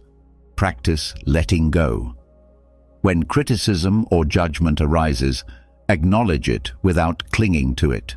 Picture their words as leaves floating down a stream, there, but not lasting. Lao offers another perspective. Care about people's approval, and you will be their prisoner. This doesn't mean ignoring feedback or isolating yourself from others. It means filtering out what doesn't serve you. Constructive criticism can help you grow, but unwarranted judgment, that's theirs to carry, not yours. Think of detaching from opinions like shielding yourself from bad weather. The rain may fall, but it doesn't have to soak you. By focusing on your own inner compass, you remain grounded no matter how others perceive you. The next time someone's words shake your confidence, pause and ask yourself, am I living for them or for me? By choosing to detach, you reclaim your freedom, protect your peace, and build a life that's authentically yours. Remember, your path is yours alone, and it's far too important to be swayed by fleeting opinions. Respond with silence, not anger. Imagine this. You're in a heated argument. Someone says something hurtful or intentionally provocative, and you feel the anger rising. Your heart pounds, your face heats up, and your instinct is to fire back with a cutting remark. But what if instead of reacting, you simply say nothing? Silence is one of the most powerful tools you have when dealing with others' negativity. It's not about conceding or avoiding confrontation, it's about choosing calm over chaos. Responding with silence doesn't mean you're weak. It means you're strong enough to value your peace over the need to retaliate. There's wisdom in this. The less you respond to negativity, the more peaceful your life becomes. Silence speaks volumes. It says, "I won't let your behavior control me." Let's take an example. Imagine someone at work undermines you during a meeting, trying to make you look bad in front of others. You have two choices: engage in a back-and-forth argument or pause and respond with silence. By staying silent, you deny them the reaction they seek and maintain your composure, showing everyone around you who truly holds the higher ground. The Stoic philosopher Marcus Aurelius said, "The best answer to anger is silence. Anger often seeks fuel to keep burning, and silence starves it. When you choose not to engage, you break the cycle of negativity and protect your emotional well-being." Think of silence as a shield. It deflects the noise without pulling you into the fight. Here's how to make silence your go-to response in moments of provocation. Pause before reacting. When someone says something provocative, take a moment to breathe. Silence creates space for clarity. Listen without defending. Sometimes people just want to vent or be heard. Let them speak without interrupting or feeling the need to explain yourself. Speak only when necessary. If a response is required, keep it calm, measured, and to the point. A Buddhist teaching reminds us, speak only if it improves upon the silence. This doesn't mean you suppress your feelings. It means you choose when and how to express them. Silence doesn't ignore the problem. It preserves your energy for moments where your voice truly matters. Think about how often we regret words said in anger. Silence removes that regret. It allows you to reflect, reassess, and respond thoughtfully rather than impulsively. And often, silence says more than words ever could. The next time someone tries to provoke you, pause and ask yourself, will responding add value, or will it simply escalate the situation? By choosing silence, you protect your peace, demonstrate strength, and keep control of the narrative. Remember, silence isn't the absence of a response, it's the presence of wisdom. It's the ability to rise above the noise and say, "Your words don't control me, my peace does." And that's how you win the battle without ever raising your voice. Practice gratitude. Imagine you're having one of those days where everything seems to go wrong. Your plans fall apart, someone makes a rude comment, and the smallest inconveniences feel unbearable. Anger starts bubbling up and you think, why does everything have to be so difficult? Now pause. What if, instead of focusing on everything going wrong, you shifted your attention to what's going right? Gratitude has a way of turning anger into calm and reframing even the worst moments into opportunities for perspective and peace. Here's a powerful truth. You can't feel grateful and angry at the same time. Gratitude works like a mental reset button. It pulls you out of the spiral of negativity and reminds you of the good that still exists, even in frustrating situations. Take a simple example. You're stuck in traffic, running late to an important appointment. Instead of fuming at the cars ahead, try this. Take a deep breath and think of 3 things you're thankful for. Maybe it's the fact that you have a car, the opportunity you're headed toward, or even just the music playing on the radio. It might sound small, but this shift can transform your emotional state almost instantly. The philosopher Cicero said, "Gratitude is not only the greatest of virtues, but the parent of all others." Gratitude doesn't just dissolve anger, it builds resilience, fosters patience, and helps you focus on what truly matters. It's a tool you can use anytime, anywhere, to protect your peace. Here's how to make gratitude a daily habit. Pause and reflect. When anger starts to rise, take a moment to breathe and ask yourself, what's one thing I can be thankful for right now? Keep a gratitude journal. At the end of each day, write down 3 things that went well, no matter how small they seem. This trains your mind to look for the positive. Use gratitude as a reframe. When faced with a challenge, think about what you can learn or how the situation could be worse. Gratitude often comes from recognizing what you still have. For example, let's say someone criticizes you harshly. Instead of letting anger take over, try reframing it. I'm grateful for the chance to learn from this feedback, even if it wasn't delivered kindly. This doesn't excuse the other person's behavior, but it keeps you in control of your emotions. The Buddha reminds us, let us rise up and be thankful, for if we didn't learn a lot today, at least we learned a little. And if we didn't learn a little, at least we didn't get sick. And if we got sick, at least we didn't die. So let us all be thankful. Gratitude shifts your focus from what's lacking to what's present. It's not about denying frustration or anger. It's about choosing to prioritize what uplifts you over what drags you down. The next time you feel anger creeping in, pause and ask yourself, what can I be thankful for in this moment? You'll find that gratitude doesn't just dissolve the anger, it replaces it with calm, clarity, and a sense of control. And in those moments, you'll realize that peace isn't something you find, it's something you create. Reframe. Criticism as a tool for growth. Imagine this. You've just shared an idea you're proud of, maybe at work, with friends, or online, and someone immediately shoots it down with harsh criticism. Your first instinct? Defensiveness, maybe even anger. It's natural to feel this way when your efforts are met with negativity. But what if you could reframe criticism, seeing it not as an attack, but as an opportunity to grow? Criticism, no matter how it's delivered, holds value if you're willing to look for it.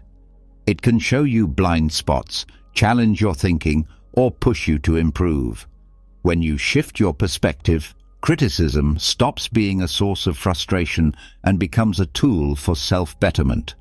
Here's an example. Imagine you're preparing a presentation and a colleague points out several flaws in your work. You could dismiss them, thinking, they're just trying to undermine me. Or you could pause and reflect. Is there truth in what they're saying?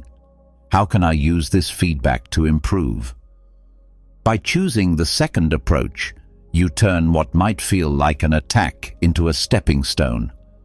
A wise thought captures this perfectly. Criticism, like rain, should be gentle enough to nourish growth without destroying roots. This doesn't mean all criticism is valid or worth your attention. Some people criticize out of envy, ignorance, or malice. The key is to filter what you hear, keeping what's constructive and discarding what's not. Here's how to handle criticism with grace. Pause before reacting. When faced with criticism, take a moment to breathe. This helps you avoid reacting emotionally. Evaluate the source. Consider who's giving the feedback. Do they have your best interests in mind? Is their perspective informed? Find the lesson. Even poorly delivered criticism can carry a valuable insight. Ask yourself, what can I learn from this? Let's take a more personal example. Imagine a family member makes a critical remark about your choices, like your career or lifestyle. Instead of arguing or shutting down, you could say, "I hear your concerns. I'll think about what you've said." This response shows maturity and gives you the chance to reflect later without escalating the conflict. Epictetus offers a timeless reminder. If anyone tells you that a certain person speaks ill of you, do not make excuses about what is said of you, but answer, "He does not know my other faults, else he would not have mentioned only these." This Stoic wisdom reminds us not to take criticism too personally. Instead, see it as part of the journey towards self-improvement. The next time someone critiques you, ask yourself, what can I learn from this feedback? Is this criticism about me, or does it reflect more about them? How can I grow from this moment? Lao Tzu reminds us, knowing others is intelligence. Knowing yourself is true wisdom.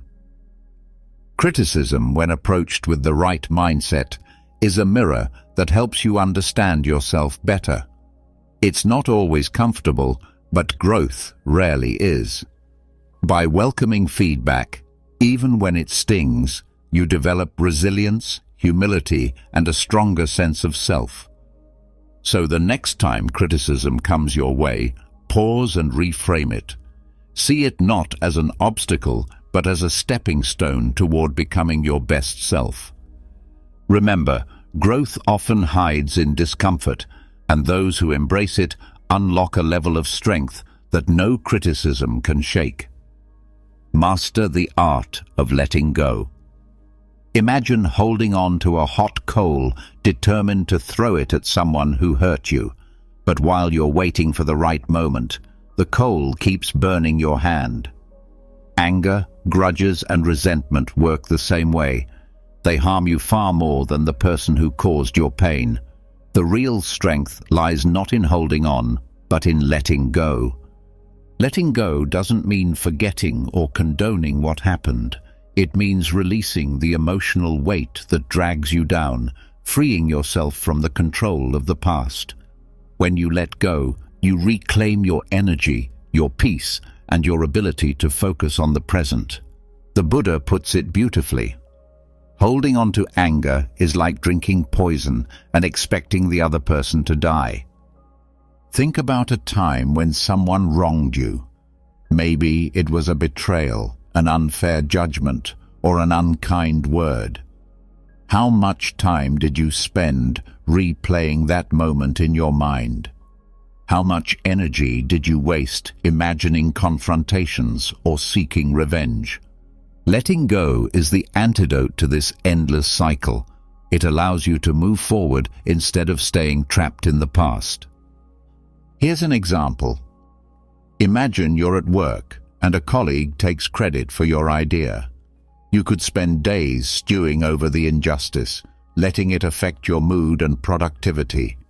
Or you could let it go, recognizing that your worth isn't tied to one moment of recognition.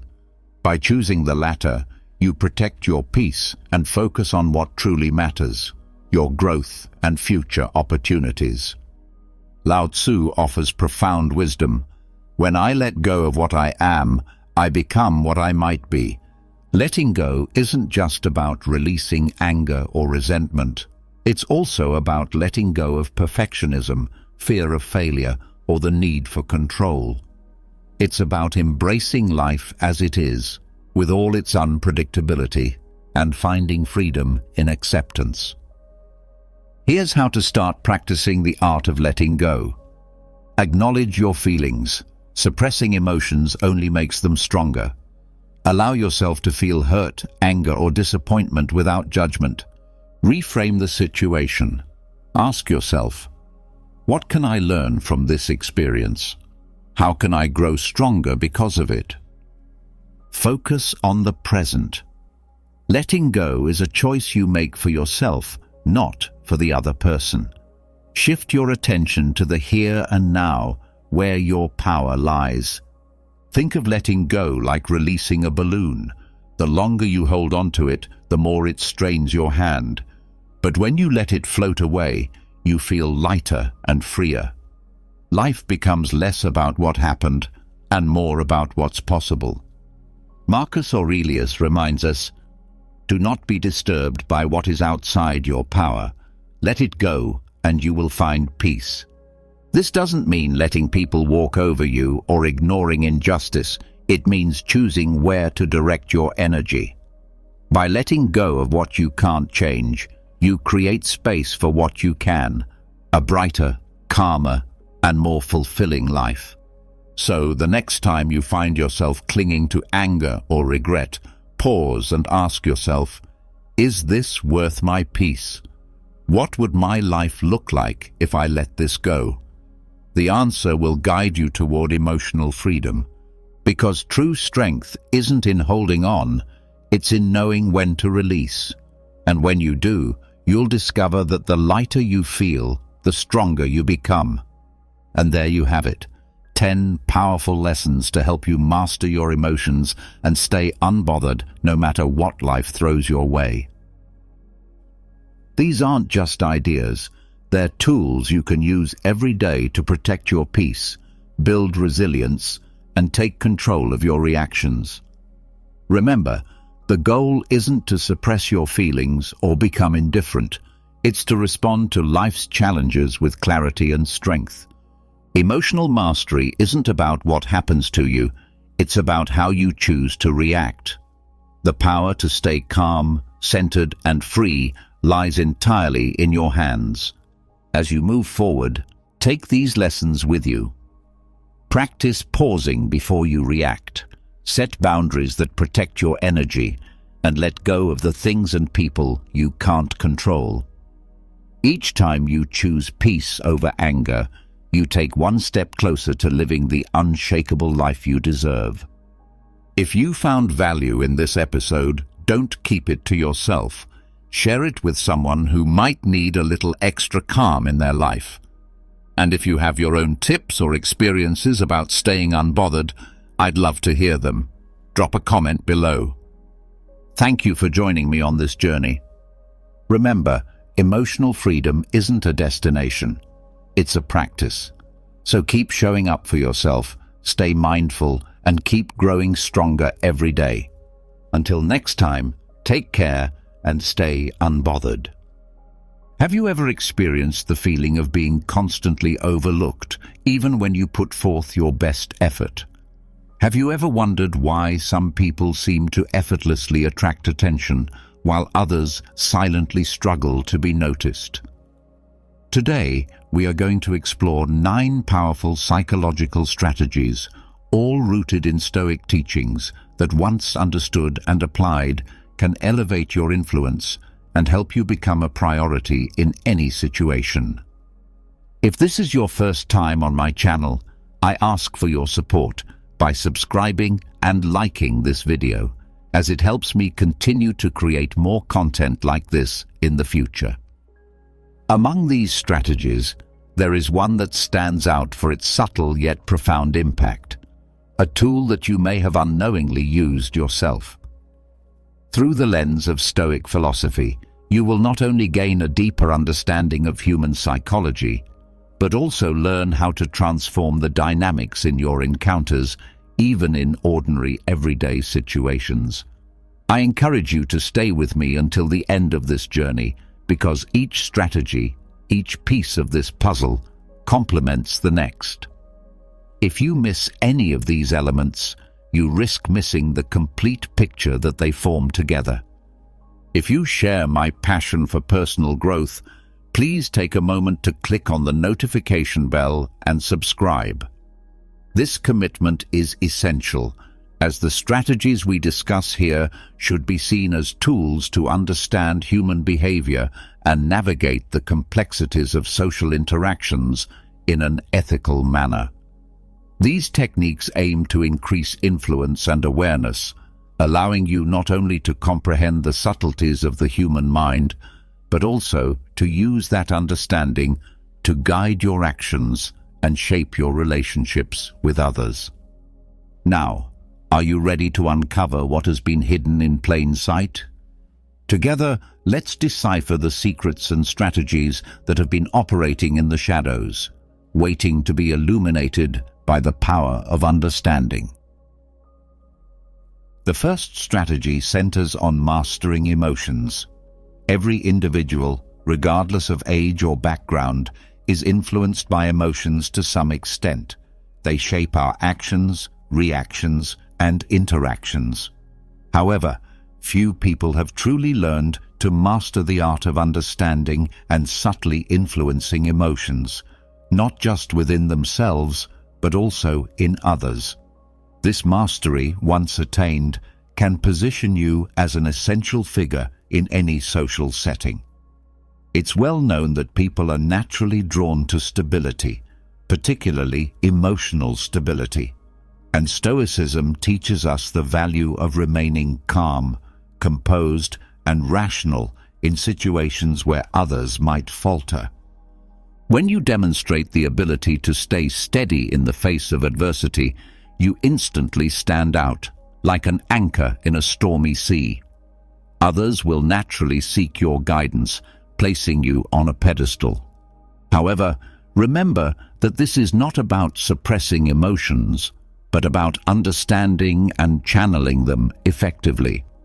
As Epictetus once said, "We cannot choose our external circumstances, but we can always choose how we respond to them." This is the essence of this strategy. By demonstrating control over your reactions, you inspire trust and confidence in others. You also gain the ability to subtly guide the emotions of those around you.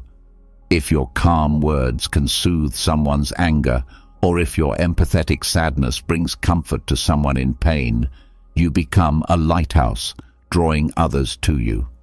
But this power is not a mere game.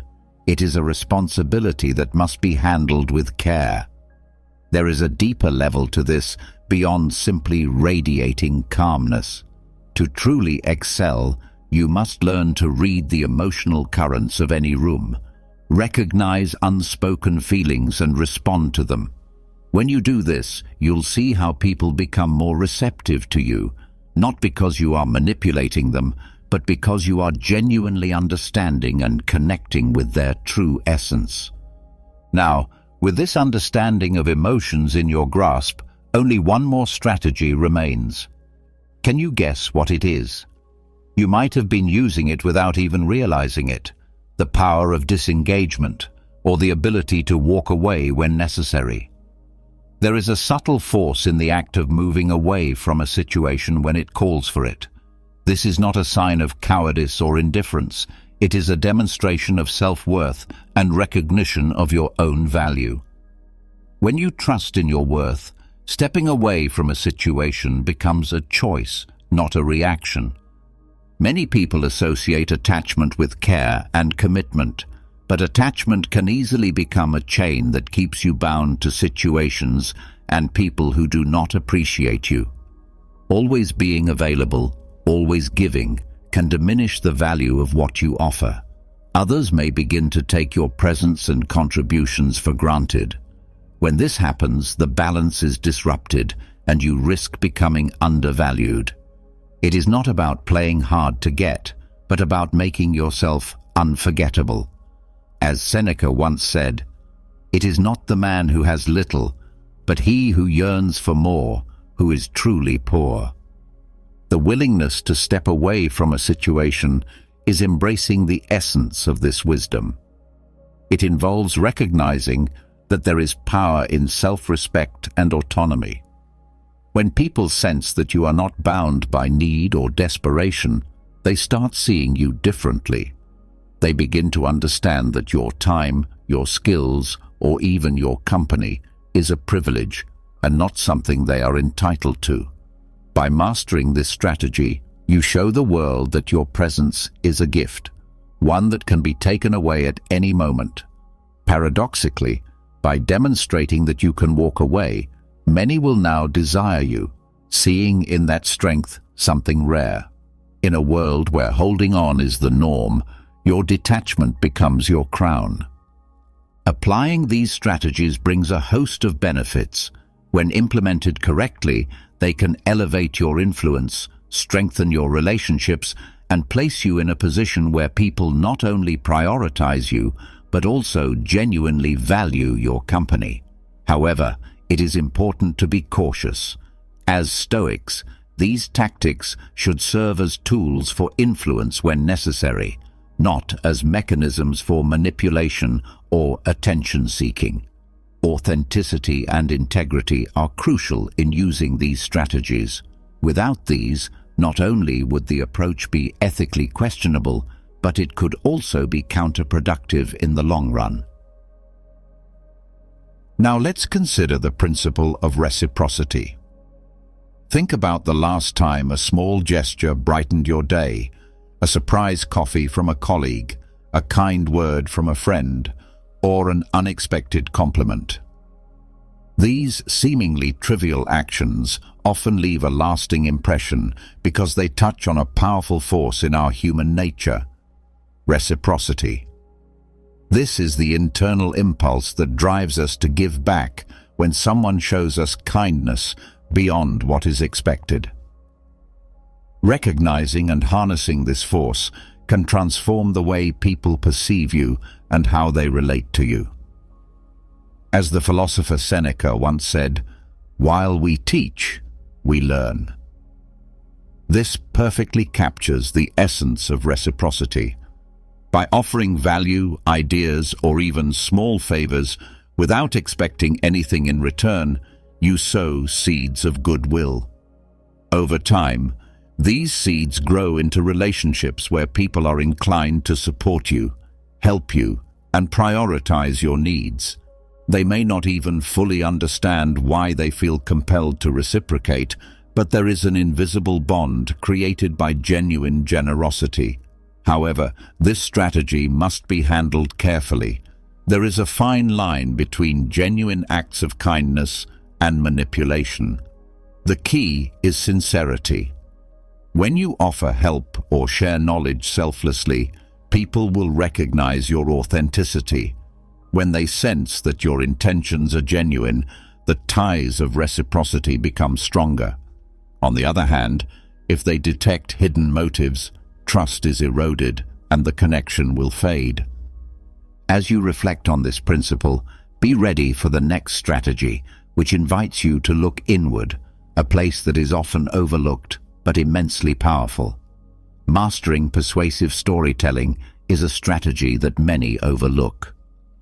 Have you ever struggled to express your point of view and wondered why some ideas stick in people's minds while others fade into obscurity despite their merit? The answer may be simpler than you think: storytelling. Before technology, before modern education, and even before written language, there was storytelling. From ancient bonfires to today's viral videos, stories have been the unseen force that shapes opinions, drives actions, and changes minds.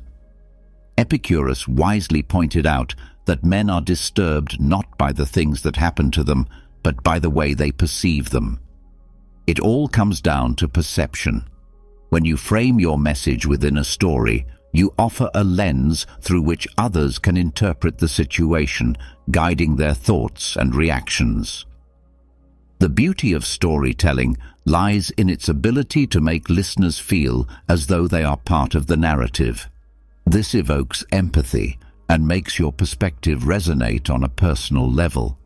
For example, if you're trying to persuade a team to take on a challenging project, instead of listing facts and figures, you could tell a story about how pioneers faced similar obstacles and emerged victorious.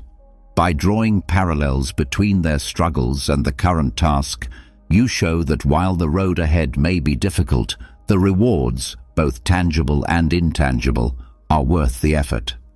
Suddenly, the project is no longer just another task. It becomes a noble pursuit, And who doesn't want to be the hero in their own story? However, the power of storytelling must be wielded with authenticity. People can tell when a narrative is contrived or when it's simply designed to manipulate. The goal is to find real, genuine connections and emotions. When authenticity is combined with the art of storytelling, it creates an unbeatable combination that ensures your voice is not just heard, but also remembered. But stories are just one piece of the puzzle. Our next strategy explores a principle so deeply embedded in human nature that it can open doors once thought closed. Now, let's discuss the importance of prioritizing yourself. Have you ever noticed how some people seem to command a room without saying a word? Their mere presence demands respect. This magnetism doesn't come from external factors, but from an internal belief in their own value. The cornerstone of influential power lies not in seeking validation from others, but in recognizing your own intrinsic worth. As Marcus Aurelius once said, "You have power over your mind, not external events." Understanding this concept is the key to unlocking your inner strength. When you recognize and nurture your self-worth, you naturally project an aura of self-confidence. This is not about arrogance or an inflated ego, but a genuine appreciation for who you are, your strengths, and your potential. When you value and prioritize yourself, the world begins to reflect that feeling back to you. Self-confidence is not about being arrogant or having an inflated sense of ego. Rather, it is about genuinely valuing and appreciating oneself, recognizing one's strengths, potential, and worth. When you prioritize yourself and understand your inherent value, the world begins to reflect that inner belief. This self-assurance is not about being self-centered or dismissing others, but about achieving balance. Just like the principle of reciprocity, which thrives on genuine gestures of goodwill, true self-love emerges from sincere introspection and self-respect. By investing time and energy in your own well-being, whether through learning, self-care, or setting boundaries, you signal to the world that you are worth this investment. This, in turn, influences how those around you perceive and prioritize you. Prioritizing yourself, therefore, becomes a foundational pillar of power. While influence is a significant part of it, it is only a small piece of the broader psychological strategies at play. As we move forward, another technique that can help you master the emotional fluctuations of relationships comes into focus: transforming adversaries into allies.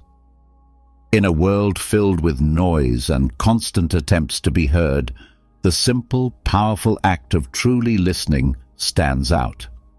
Every individual, regardless of their background or situation, has a deep need to be understood. In a noisy world, offering someone your undivided attention is not only an act of kindness, but a powerful strategy that differentiates you from others. As the ancient philosopher Epictetus wisely observed, "We have 2 ears and 1 mouth, so we should listen twice as much as we speak." This maxim captures the essence of active listening. Many people simply wait for their turn to speak, but a skilled listener goes deeper, engaging with the words, emotions, and hidden intentions behind the speaker's message. By adopting this practice, you become a beacon of trust and respect in a sea of distractions. Offering a safe space for people to express themselves freely not only helps you understand their thoughts and desires, but also fosters an authentic connection. This connection positions you as someone others turn to for guidance and support, which, in turn, gives you significant influence over their lives. Listening authentically ensures that you are not just heard, but that your presence is valued and you are more often prioritized. Creating a sense of scarcity is another potent strategy rooted in human nature. Scarcity taps into an age-old instinct, the attraction to what is rare, elusive, and hard to attain. Just as a rare gem is more valuable than a common stone, people and experiences that are perceived as scarce are often held in higher regard. This doesn't mean playing games or being deceptive. Rather, it is about understanding the intrinsic human appeal of the uncommon. Imagine being in a meeting where everyone is eager to speak and be noticed, and then someone enters, makes a brief yet significant impression, and leaves soon after. The memory of this person lingers in people's minds, far more than the ones who stayed for the entire duration. By not being constantly available, you create an aura of importance around your presence. Every interaction becomes a valuable exchange, a moment that people will remember. Marcus Aurelius once remarked that, "Very little is needed for a happy life. It is all within you, in the way you think." This perspective embodies the concept of scarcity. When you recognize and value your own time, others are more likely to do the same. However, the key is balance. Being too scarce can backfire, just as being too available diminishes your value. The optimal approach is to be present when it counts, making those moments meaningful, and then retreating to focus on your own goals and well-being. Cultivating an air of mystery is another powerful tool in your arsenal. Human beings are naturally drawn to what is unknown, mysterious, and enigmatic. This universal curiosity can be transformed into an asset when you learn to maintain an element of mystery about yourself. It's not about being distant or aloof, but about strategically choosing what to reveal and when. There is a delicate balance between being engaging enough to capture others' attention and preserving just enough intrigue to keep them curious. Marcus Aurelius wisely noted that the goal of life is not to conform to the majority, but to avoid being among the foolish. In a world where oversharing is the norm, embracing a more reserved approach can help you stand out. People will pay attention when you speak and value your opinions more deeply. However, maintaining a sense of mystery does not imply dishonesty or manipulation. Authenticity remains key. It's not about fabricating stories, but rather about mastering the art of timing, revealing just enough to keep others intrigued without oversharing. As others become more curious about you, they naturally begin to prioritize your presence and ideas.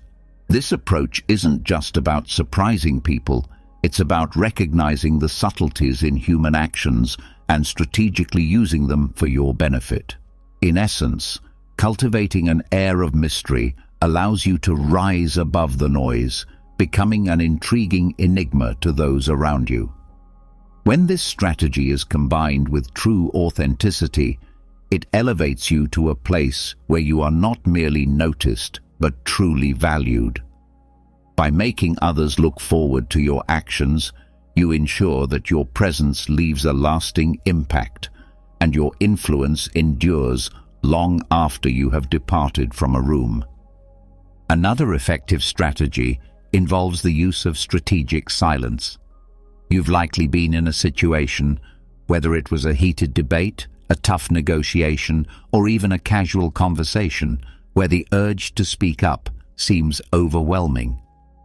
Yet sometimes, the most powerful tool you can wield is the choice to remain silent. While silence may be viewed as passive, it can actually be an active force that helps steer the conversation, assert your presence, and command genuine respect.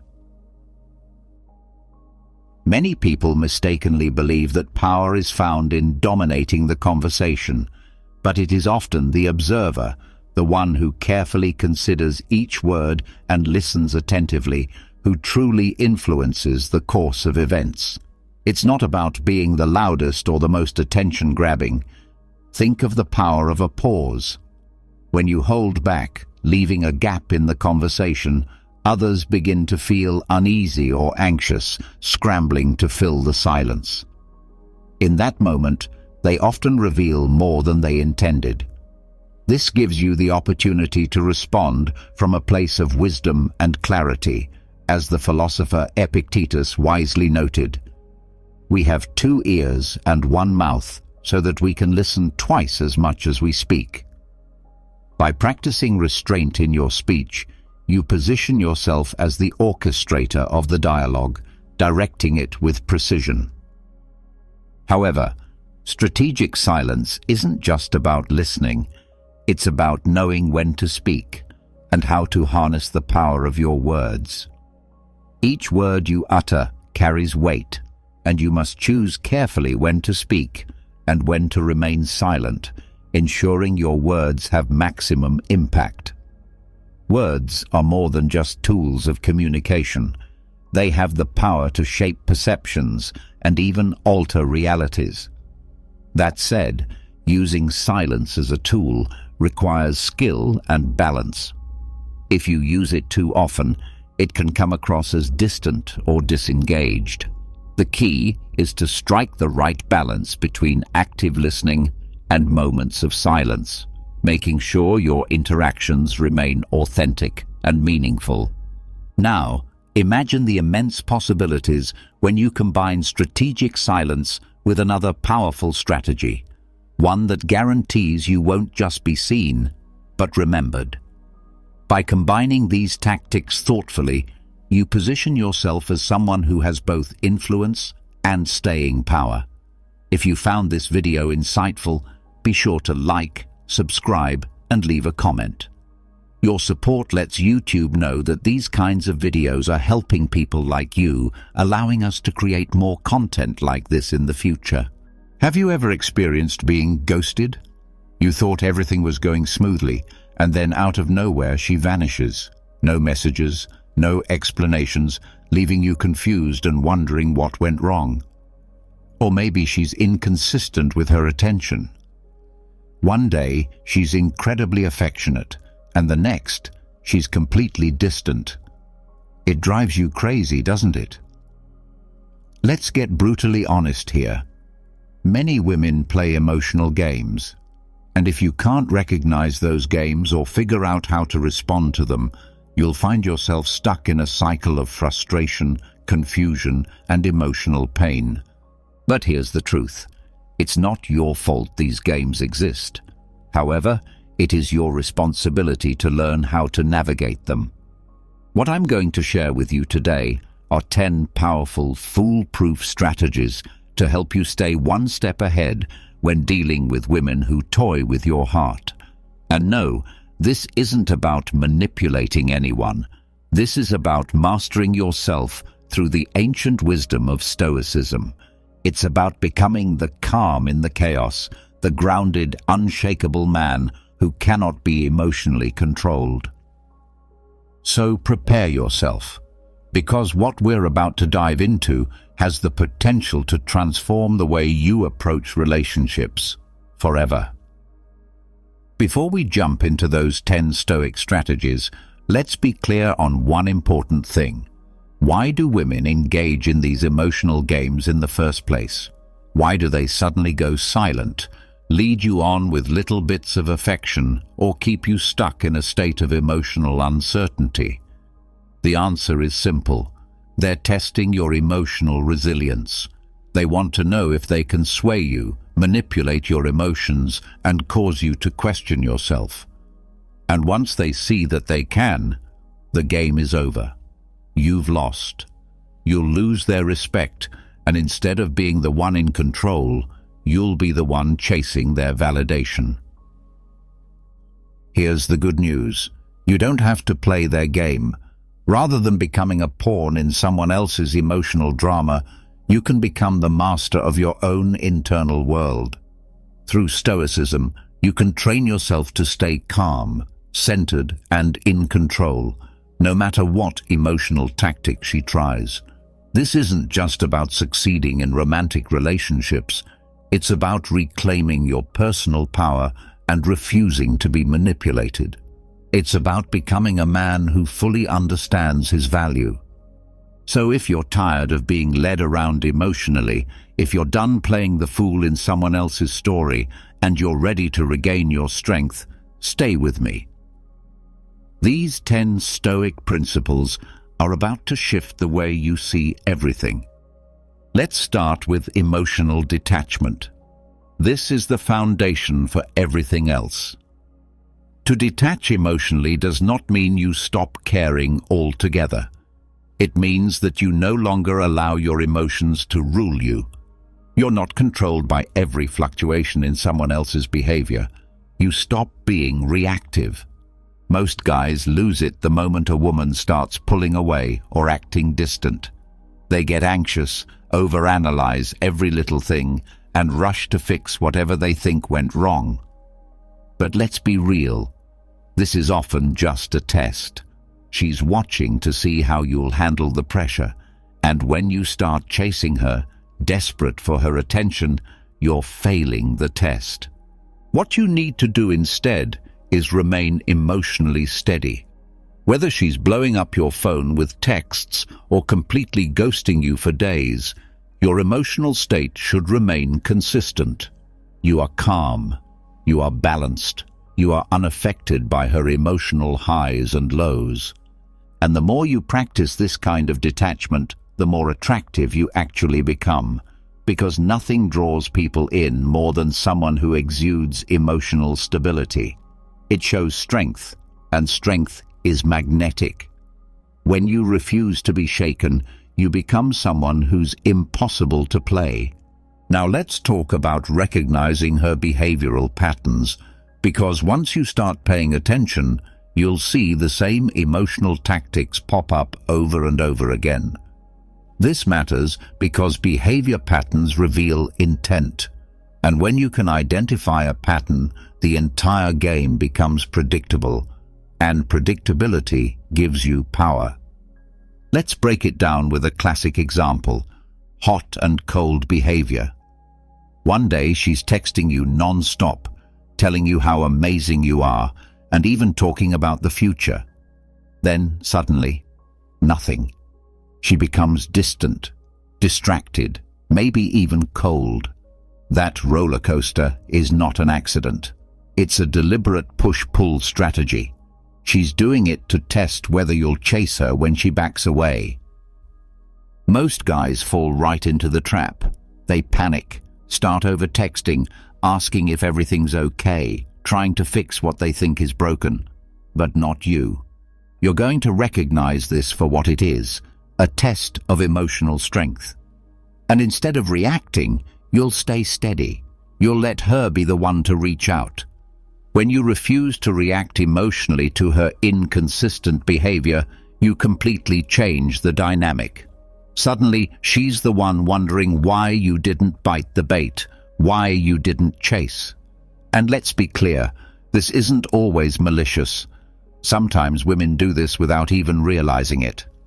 It's a subconscious test of your confidence and composure, but whether it's intentional or not, the effect is the same. And your response should always be rooted in emotional discipline.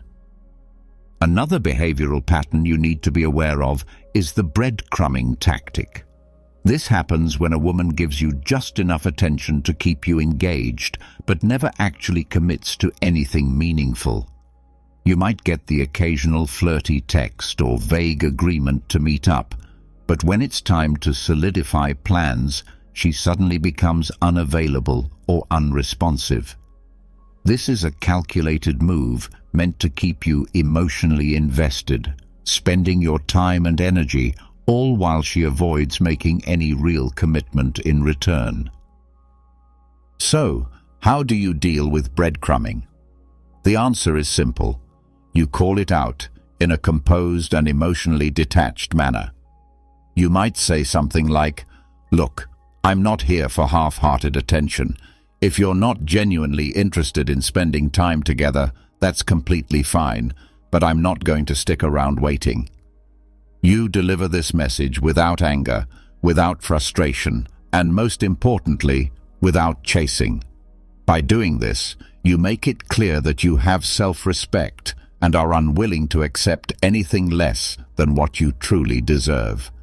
Setting firm boundaries is crucial, and doing it early on is even more important. Boundaries are not just a means of self-protection, they are a statement of self-respect. Here's the hard truth. If you fail to set clear boundaries at the beginning of a relationship, you're essentially signaling to her that it's acceptable to disrespect or walk over you. A lot of men shy away from drawing those lines because they worry it will scare women off. But here's the reality. Women are drawn to boundaries. Why? Because boundaries reflect that you value and respect yourself, and that kind of self-assurance is magnetic. Now, how do you set boundaries in a way that doesn't come across as overbearing or insecure? It starts with understanding that boundaries are about your own well-being. It's not about telling her what she can or cannot do. It's about expressing what you need in order to feel respected and emotionally safe. For example, if she frequently cancels plans at the last minute or ghosts you with no explanation, don't ignore it or pretend it doesn't bother you. Instead, bring it up in a calm and straightforward way. You might say, "I've noticed you've been canceling plans a lot lately. I really value consistency. If you're not interested in making this work, that's okay, but I'm not comfortable with this back and forth." This isn't an accusation or an attack. It's a mature and clear communication of your expectations. And here's where it becomes powerful. When you set boundaries from a place of genuine self-respect, you create a scenario where she either adjusts and starts respecting you, or she walks away. Either outcome is a win for you because you've preserved your emotional integrity and avoided being dragged into a disrespectful dynamic. Let's look at a common scenario where boundaries are absolutely necessary. Say you're seeing a woman who likes to flirt with other guys in front of you. She may be doing it to provoke jealousy or to test how much you care. Most guys either explode in anger or sit there fuming in silence. But that's not you.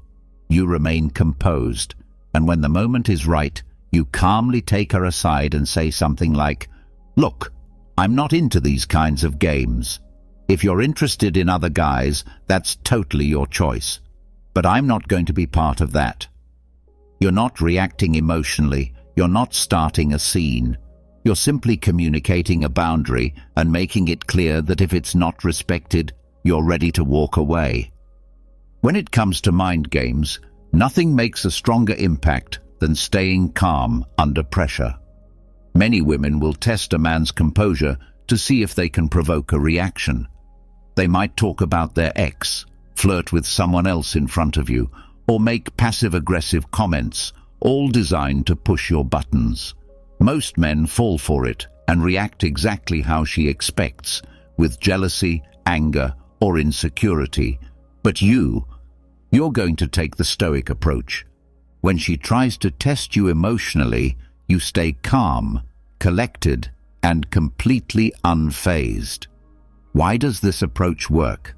Because when you don't react, it takes away her power in the situation. She expects a reaction, a blow-up, a jealous remark, a defensive argument.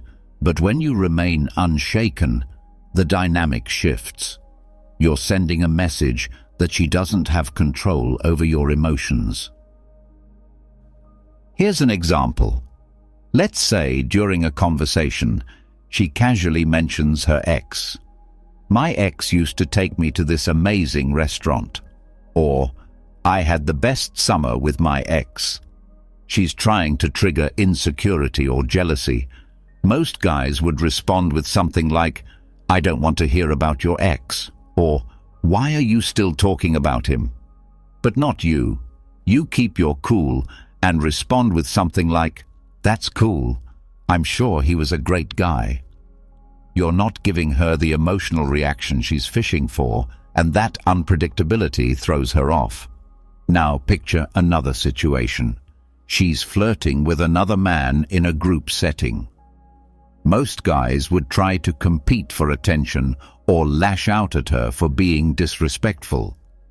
But the Stoic response is different. You stay composed, even if it stings a bit inside. You don't try to one-up the other guy, and you don't confront her in a reactive way. You just observe. If she's doing this to get your attention, your indifference will confuse her.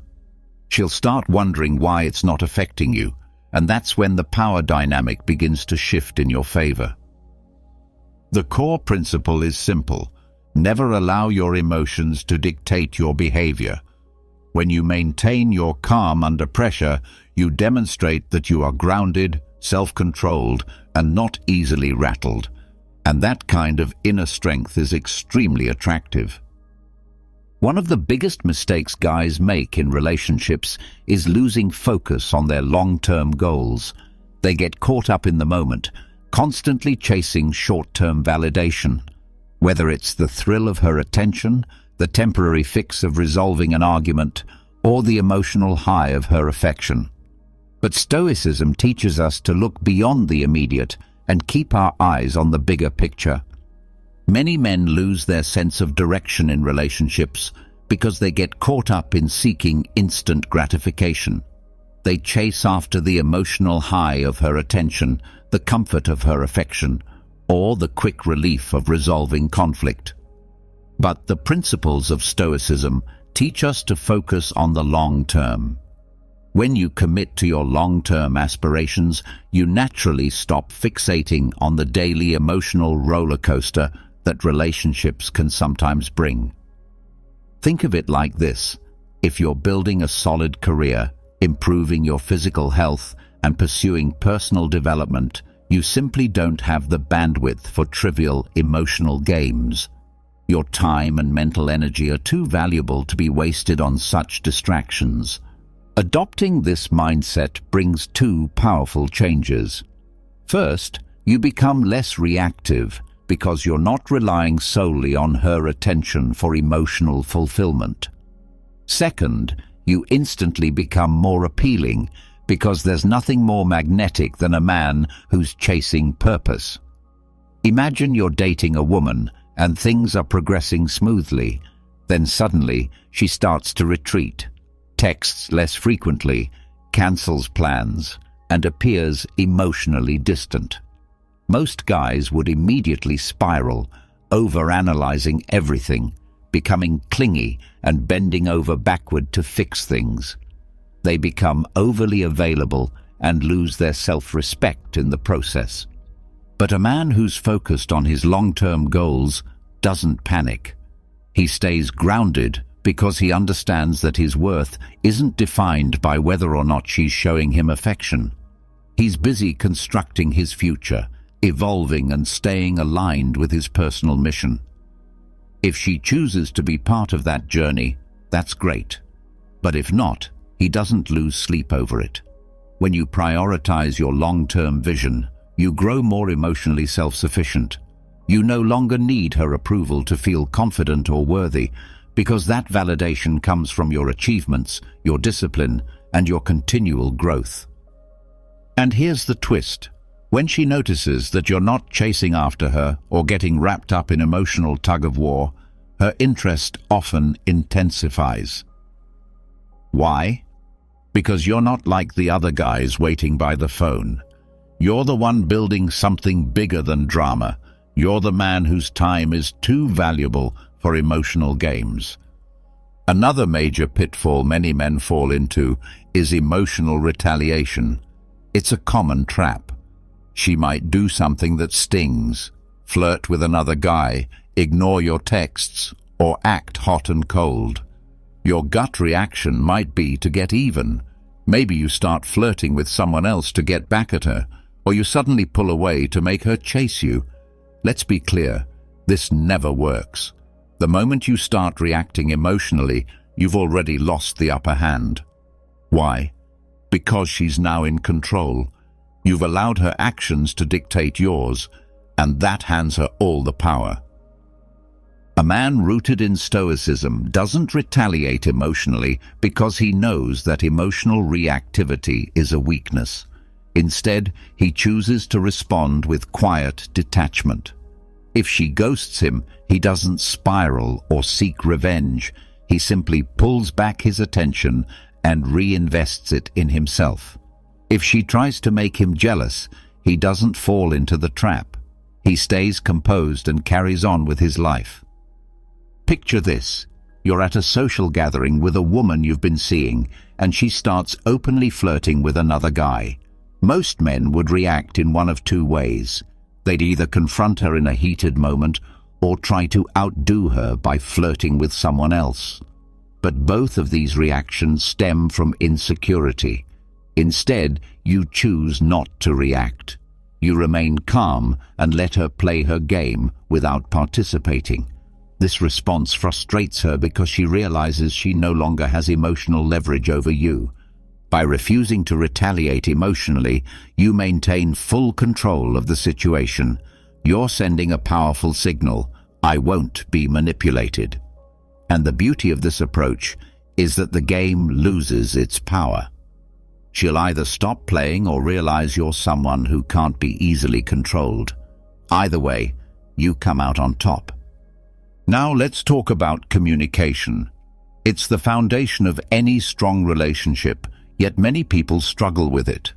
They either dodge difficult conversations entirely or approach them with so much emotion that it leads to fights, misunderstandings, and unnecessary chaos. But a Stoic man knows how to express himself clearly and assertively without allowing his emotions to cloud his message. The key is to communicate your boundaries and expectations calmly. When you're dealing with a woman who's playing games or acting inconsistently, you don't need to raise your voice or create drama. You simply express your thoughts with poise and clarity. For example, if she's been distant or unpredictable, most guys either explode or try to suppress their feelings until they eventually blow up. But you approach the situation differently. You say something like, "Hey, I've noticed you've been acting a bit differently lately. I'm not sure what's going on, but I'd like to know if there's something we should talk about." See how there's no accusation, no emotional charge, and no neediness? You're just being observant and opening the door for honest dialogue. This approach catches her off guard because you're not acting out of desperation or emotion. You're coming from a place of steady confidence. And that kind of energy is incredibly appealing. When you speak with clarity and firmness, you create the tone and standard for how the relationship will operate. You show her that you're not the kind of man who avoids confrontation or lets problems simmer beneath the surface. You're direct, mature, and unafraid to bring things into the open. By doing this, you're establishing a relationship dynamic rooted in honesty and mutual respect, not one built on manipulation or power plays. You're letting her know that mind games have no place here, and that communication is something you take seriously. That kind of presence not only calms the storm, but prevents future drama from ever starting. At the core of it all, you have to put your own well-being first. This isn't just a motivational catchphrase, it's a fundamental truth. The most important relationship you'll ever have isn't with her or anyone else. It's the one you have with yourself. And yet, so many men forget this when they get tangled up in emotional mind games or manipulative behavior. If you're constantly feeling stressed, uneasy, or like you're tiptoeing around someone else's moods, then something's wrong. It's a clear sign that you're allowing things into your life that don't belong there. No relationship, no matter how attractive, exciting, or passionate, is worth giving up your peace of mind, your sense of self, or your mental health. The moment you sacrifice your own needs and emotional stability to keep someone else happy, you've already handed over your power. This isn't about being selfish or dismissing the feelings of others. It's about finding the balance where your well-being isn't constantly being undermined. Ironically, when you prioritize your own health, growth, and emotional grounding, you become far more appealing to women. They gravitate toward men who know their worth, who don't waver when things get unstable, and who maintain a strong internal compass. This doesn't just apply to romantic connections, it spills into every corner of your life. Whether it's your career, your friendships, or your family, the standard remains: protect your peace. Picture this. You're dating a woman who keeps sending you mixed signals. One moment she's affectionate, and the next she's cold and distant. Naturally, you start to question everything, wondering what you might have done wrong, possibly even adjusting your own behavior to match her ever-changing mood. That's the trap. Before long, you're no longer living in your own lane. You're walking on emotional eggshells. And that's when you need to stop and ask yourself, what is this doing to my mental state? If the answer is anything short of positive, it's time to step back. Pull your energy away. Recenter yourself. Do things that lift you up. Hit the gym. Focus on that project you've been passionate about. Spend time with people who genuinely support you. You owe yourself that much. Protecting your mental space isn't optional. It's essential. And here's the twist. The moment you remove her from the center of your universe and refocus on yourself, everything changes. One of two things will happen. She'll either realize you're not someone she can push around and start respecting you more, or she'll disappear entirely because she no longer has control over you. In both scenarios, you come out on top.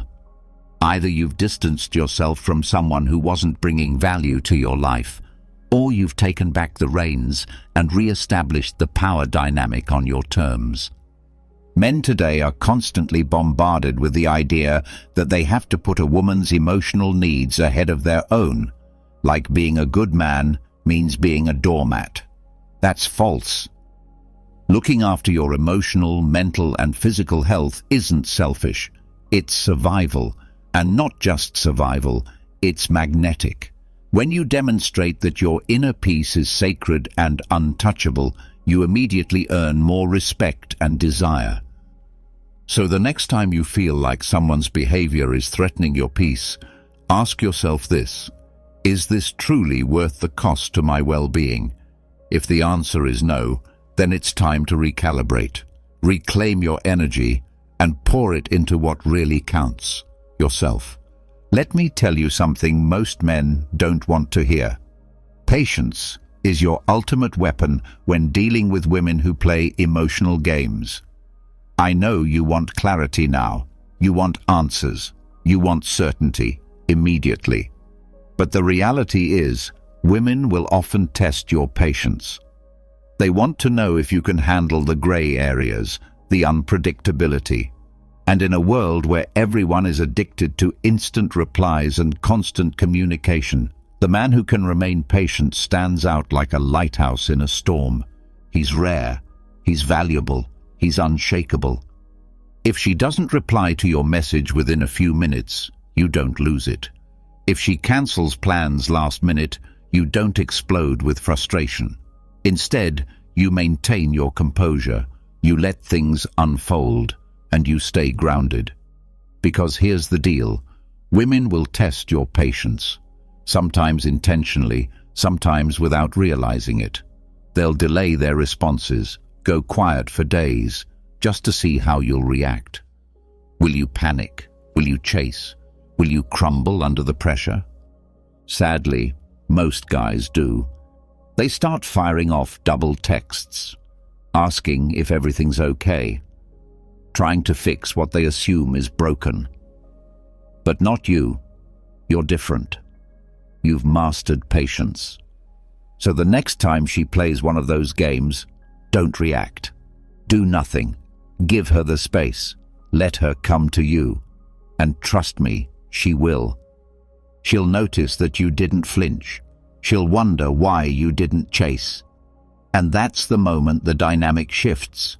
Why? Because now you've demonstrated something powerful. You don't need her validation to feel secure. You're not emotionally fragile. You've got a life, a full one, and you're not putting it on pause just because she's pulling back. This makes you a challenge, and let's be real, women love a challenge. But this kind of patience isn't just about dating. It's a mindset. It's about resisting the urge to react to every little emotional spike. It's about delaying gratification, about recognizing that the best things in life, whether it's in love, success, or self-mastery, don't come instantly. They take time. When you adopt this level of patience, you rise above the drama. You stop chasing things that don't benefit you in the long term. You stop reacting impulsively to every small emotional shift.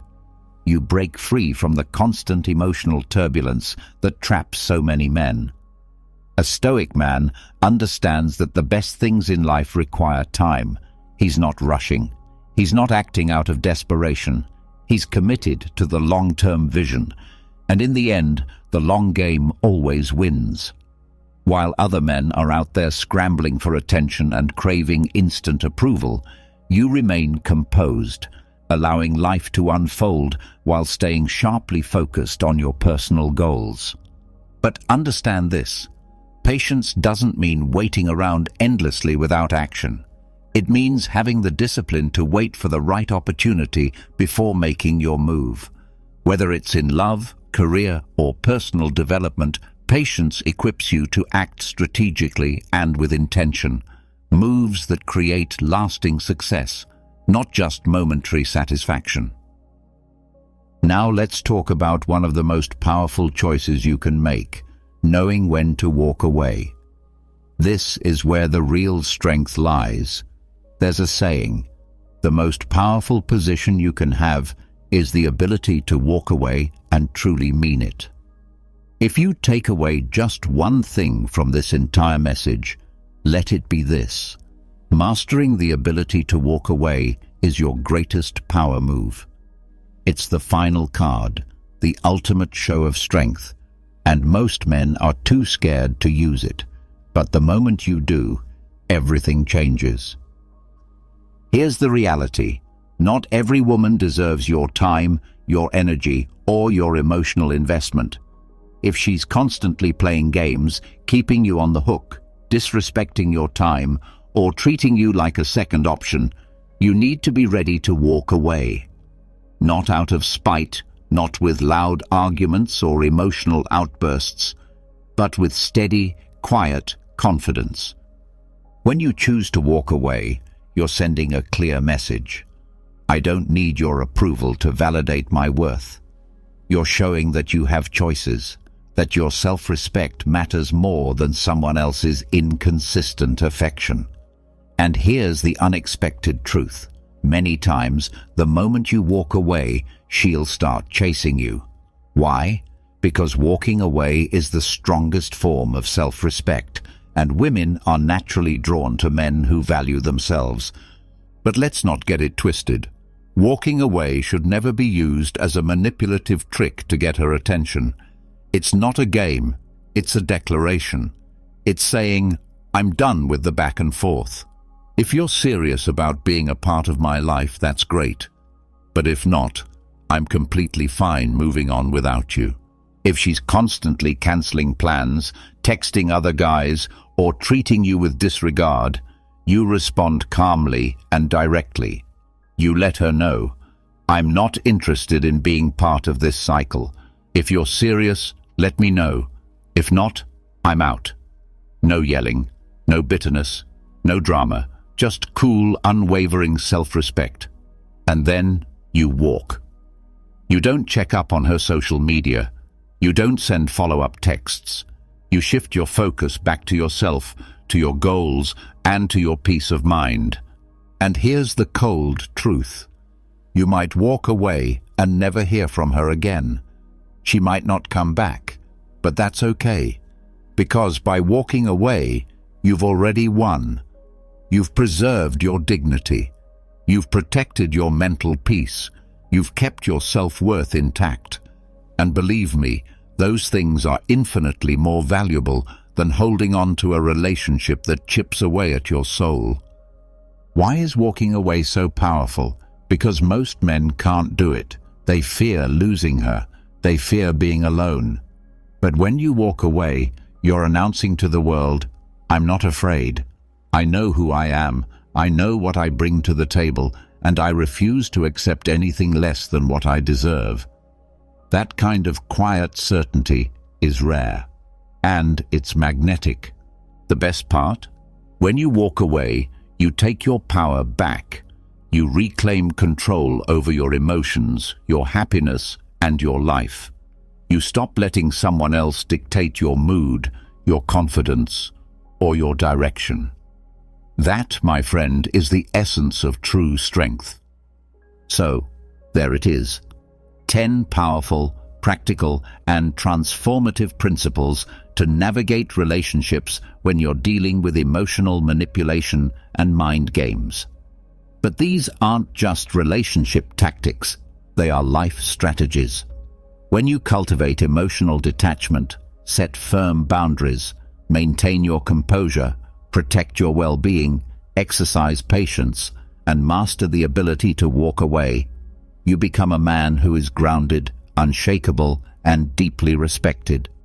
Keep in mind, this isn't about deceiving women or playing head games. It's about self-mastery. It's about becoming the man who leads his life, not the one who is led by circumstances or emotions. When you step into that version of yourself, you naturally attract women who respect your presence, value your consistency, and refuse to play games because they know you won't tolerate it. But this is just the start. These principles are your foundation, your launchpad toward becoming your highest self. The real journey begins now. Keep evolving. Keep sharpening your mindset. Keep living with purpose and power. Apply these truths not just in your relationships, but in your work, your habits, and your goals, everywhere. If you've gained insight and value from this message, consider supporting the channel by joining our memberships or subscribing. Every bit of support helps us continue sharing wisdom that empowers men and makes this knowledge accessible to all. Let's build a brotherhood of men who refuse to be played, who reclaim their strength, and who take full ownership of their lives.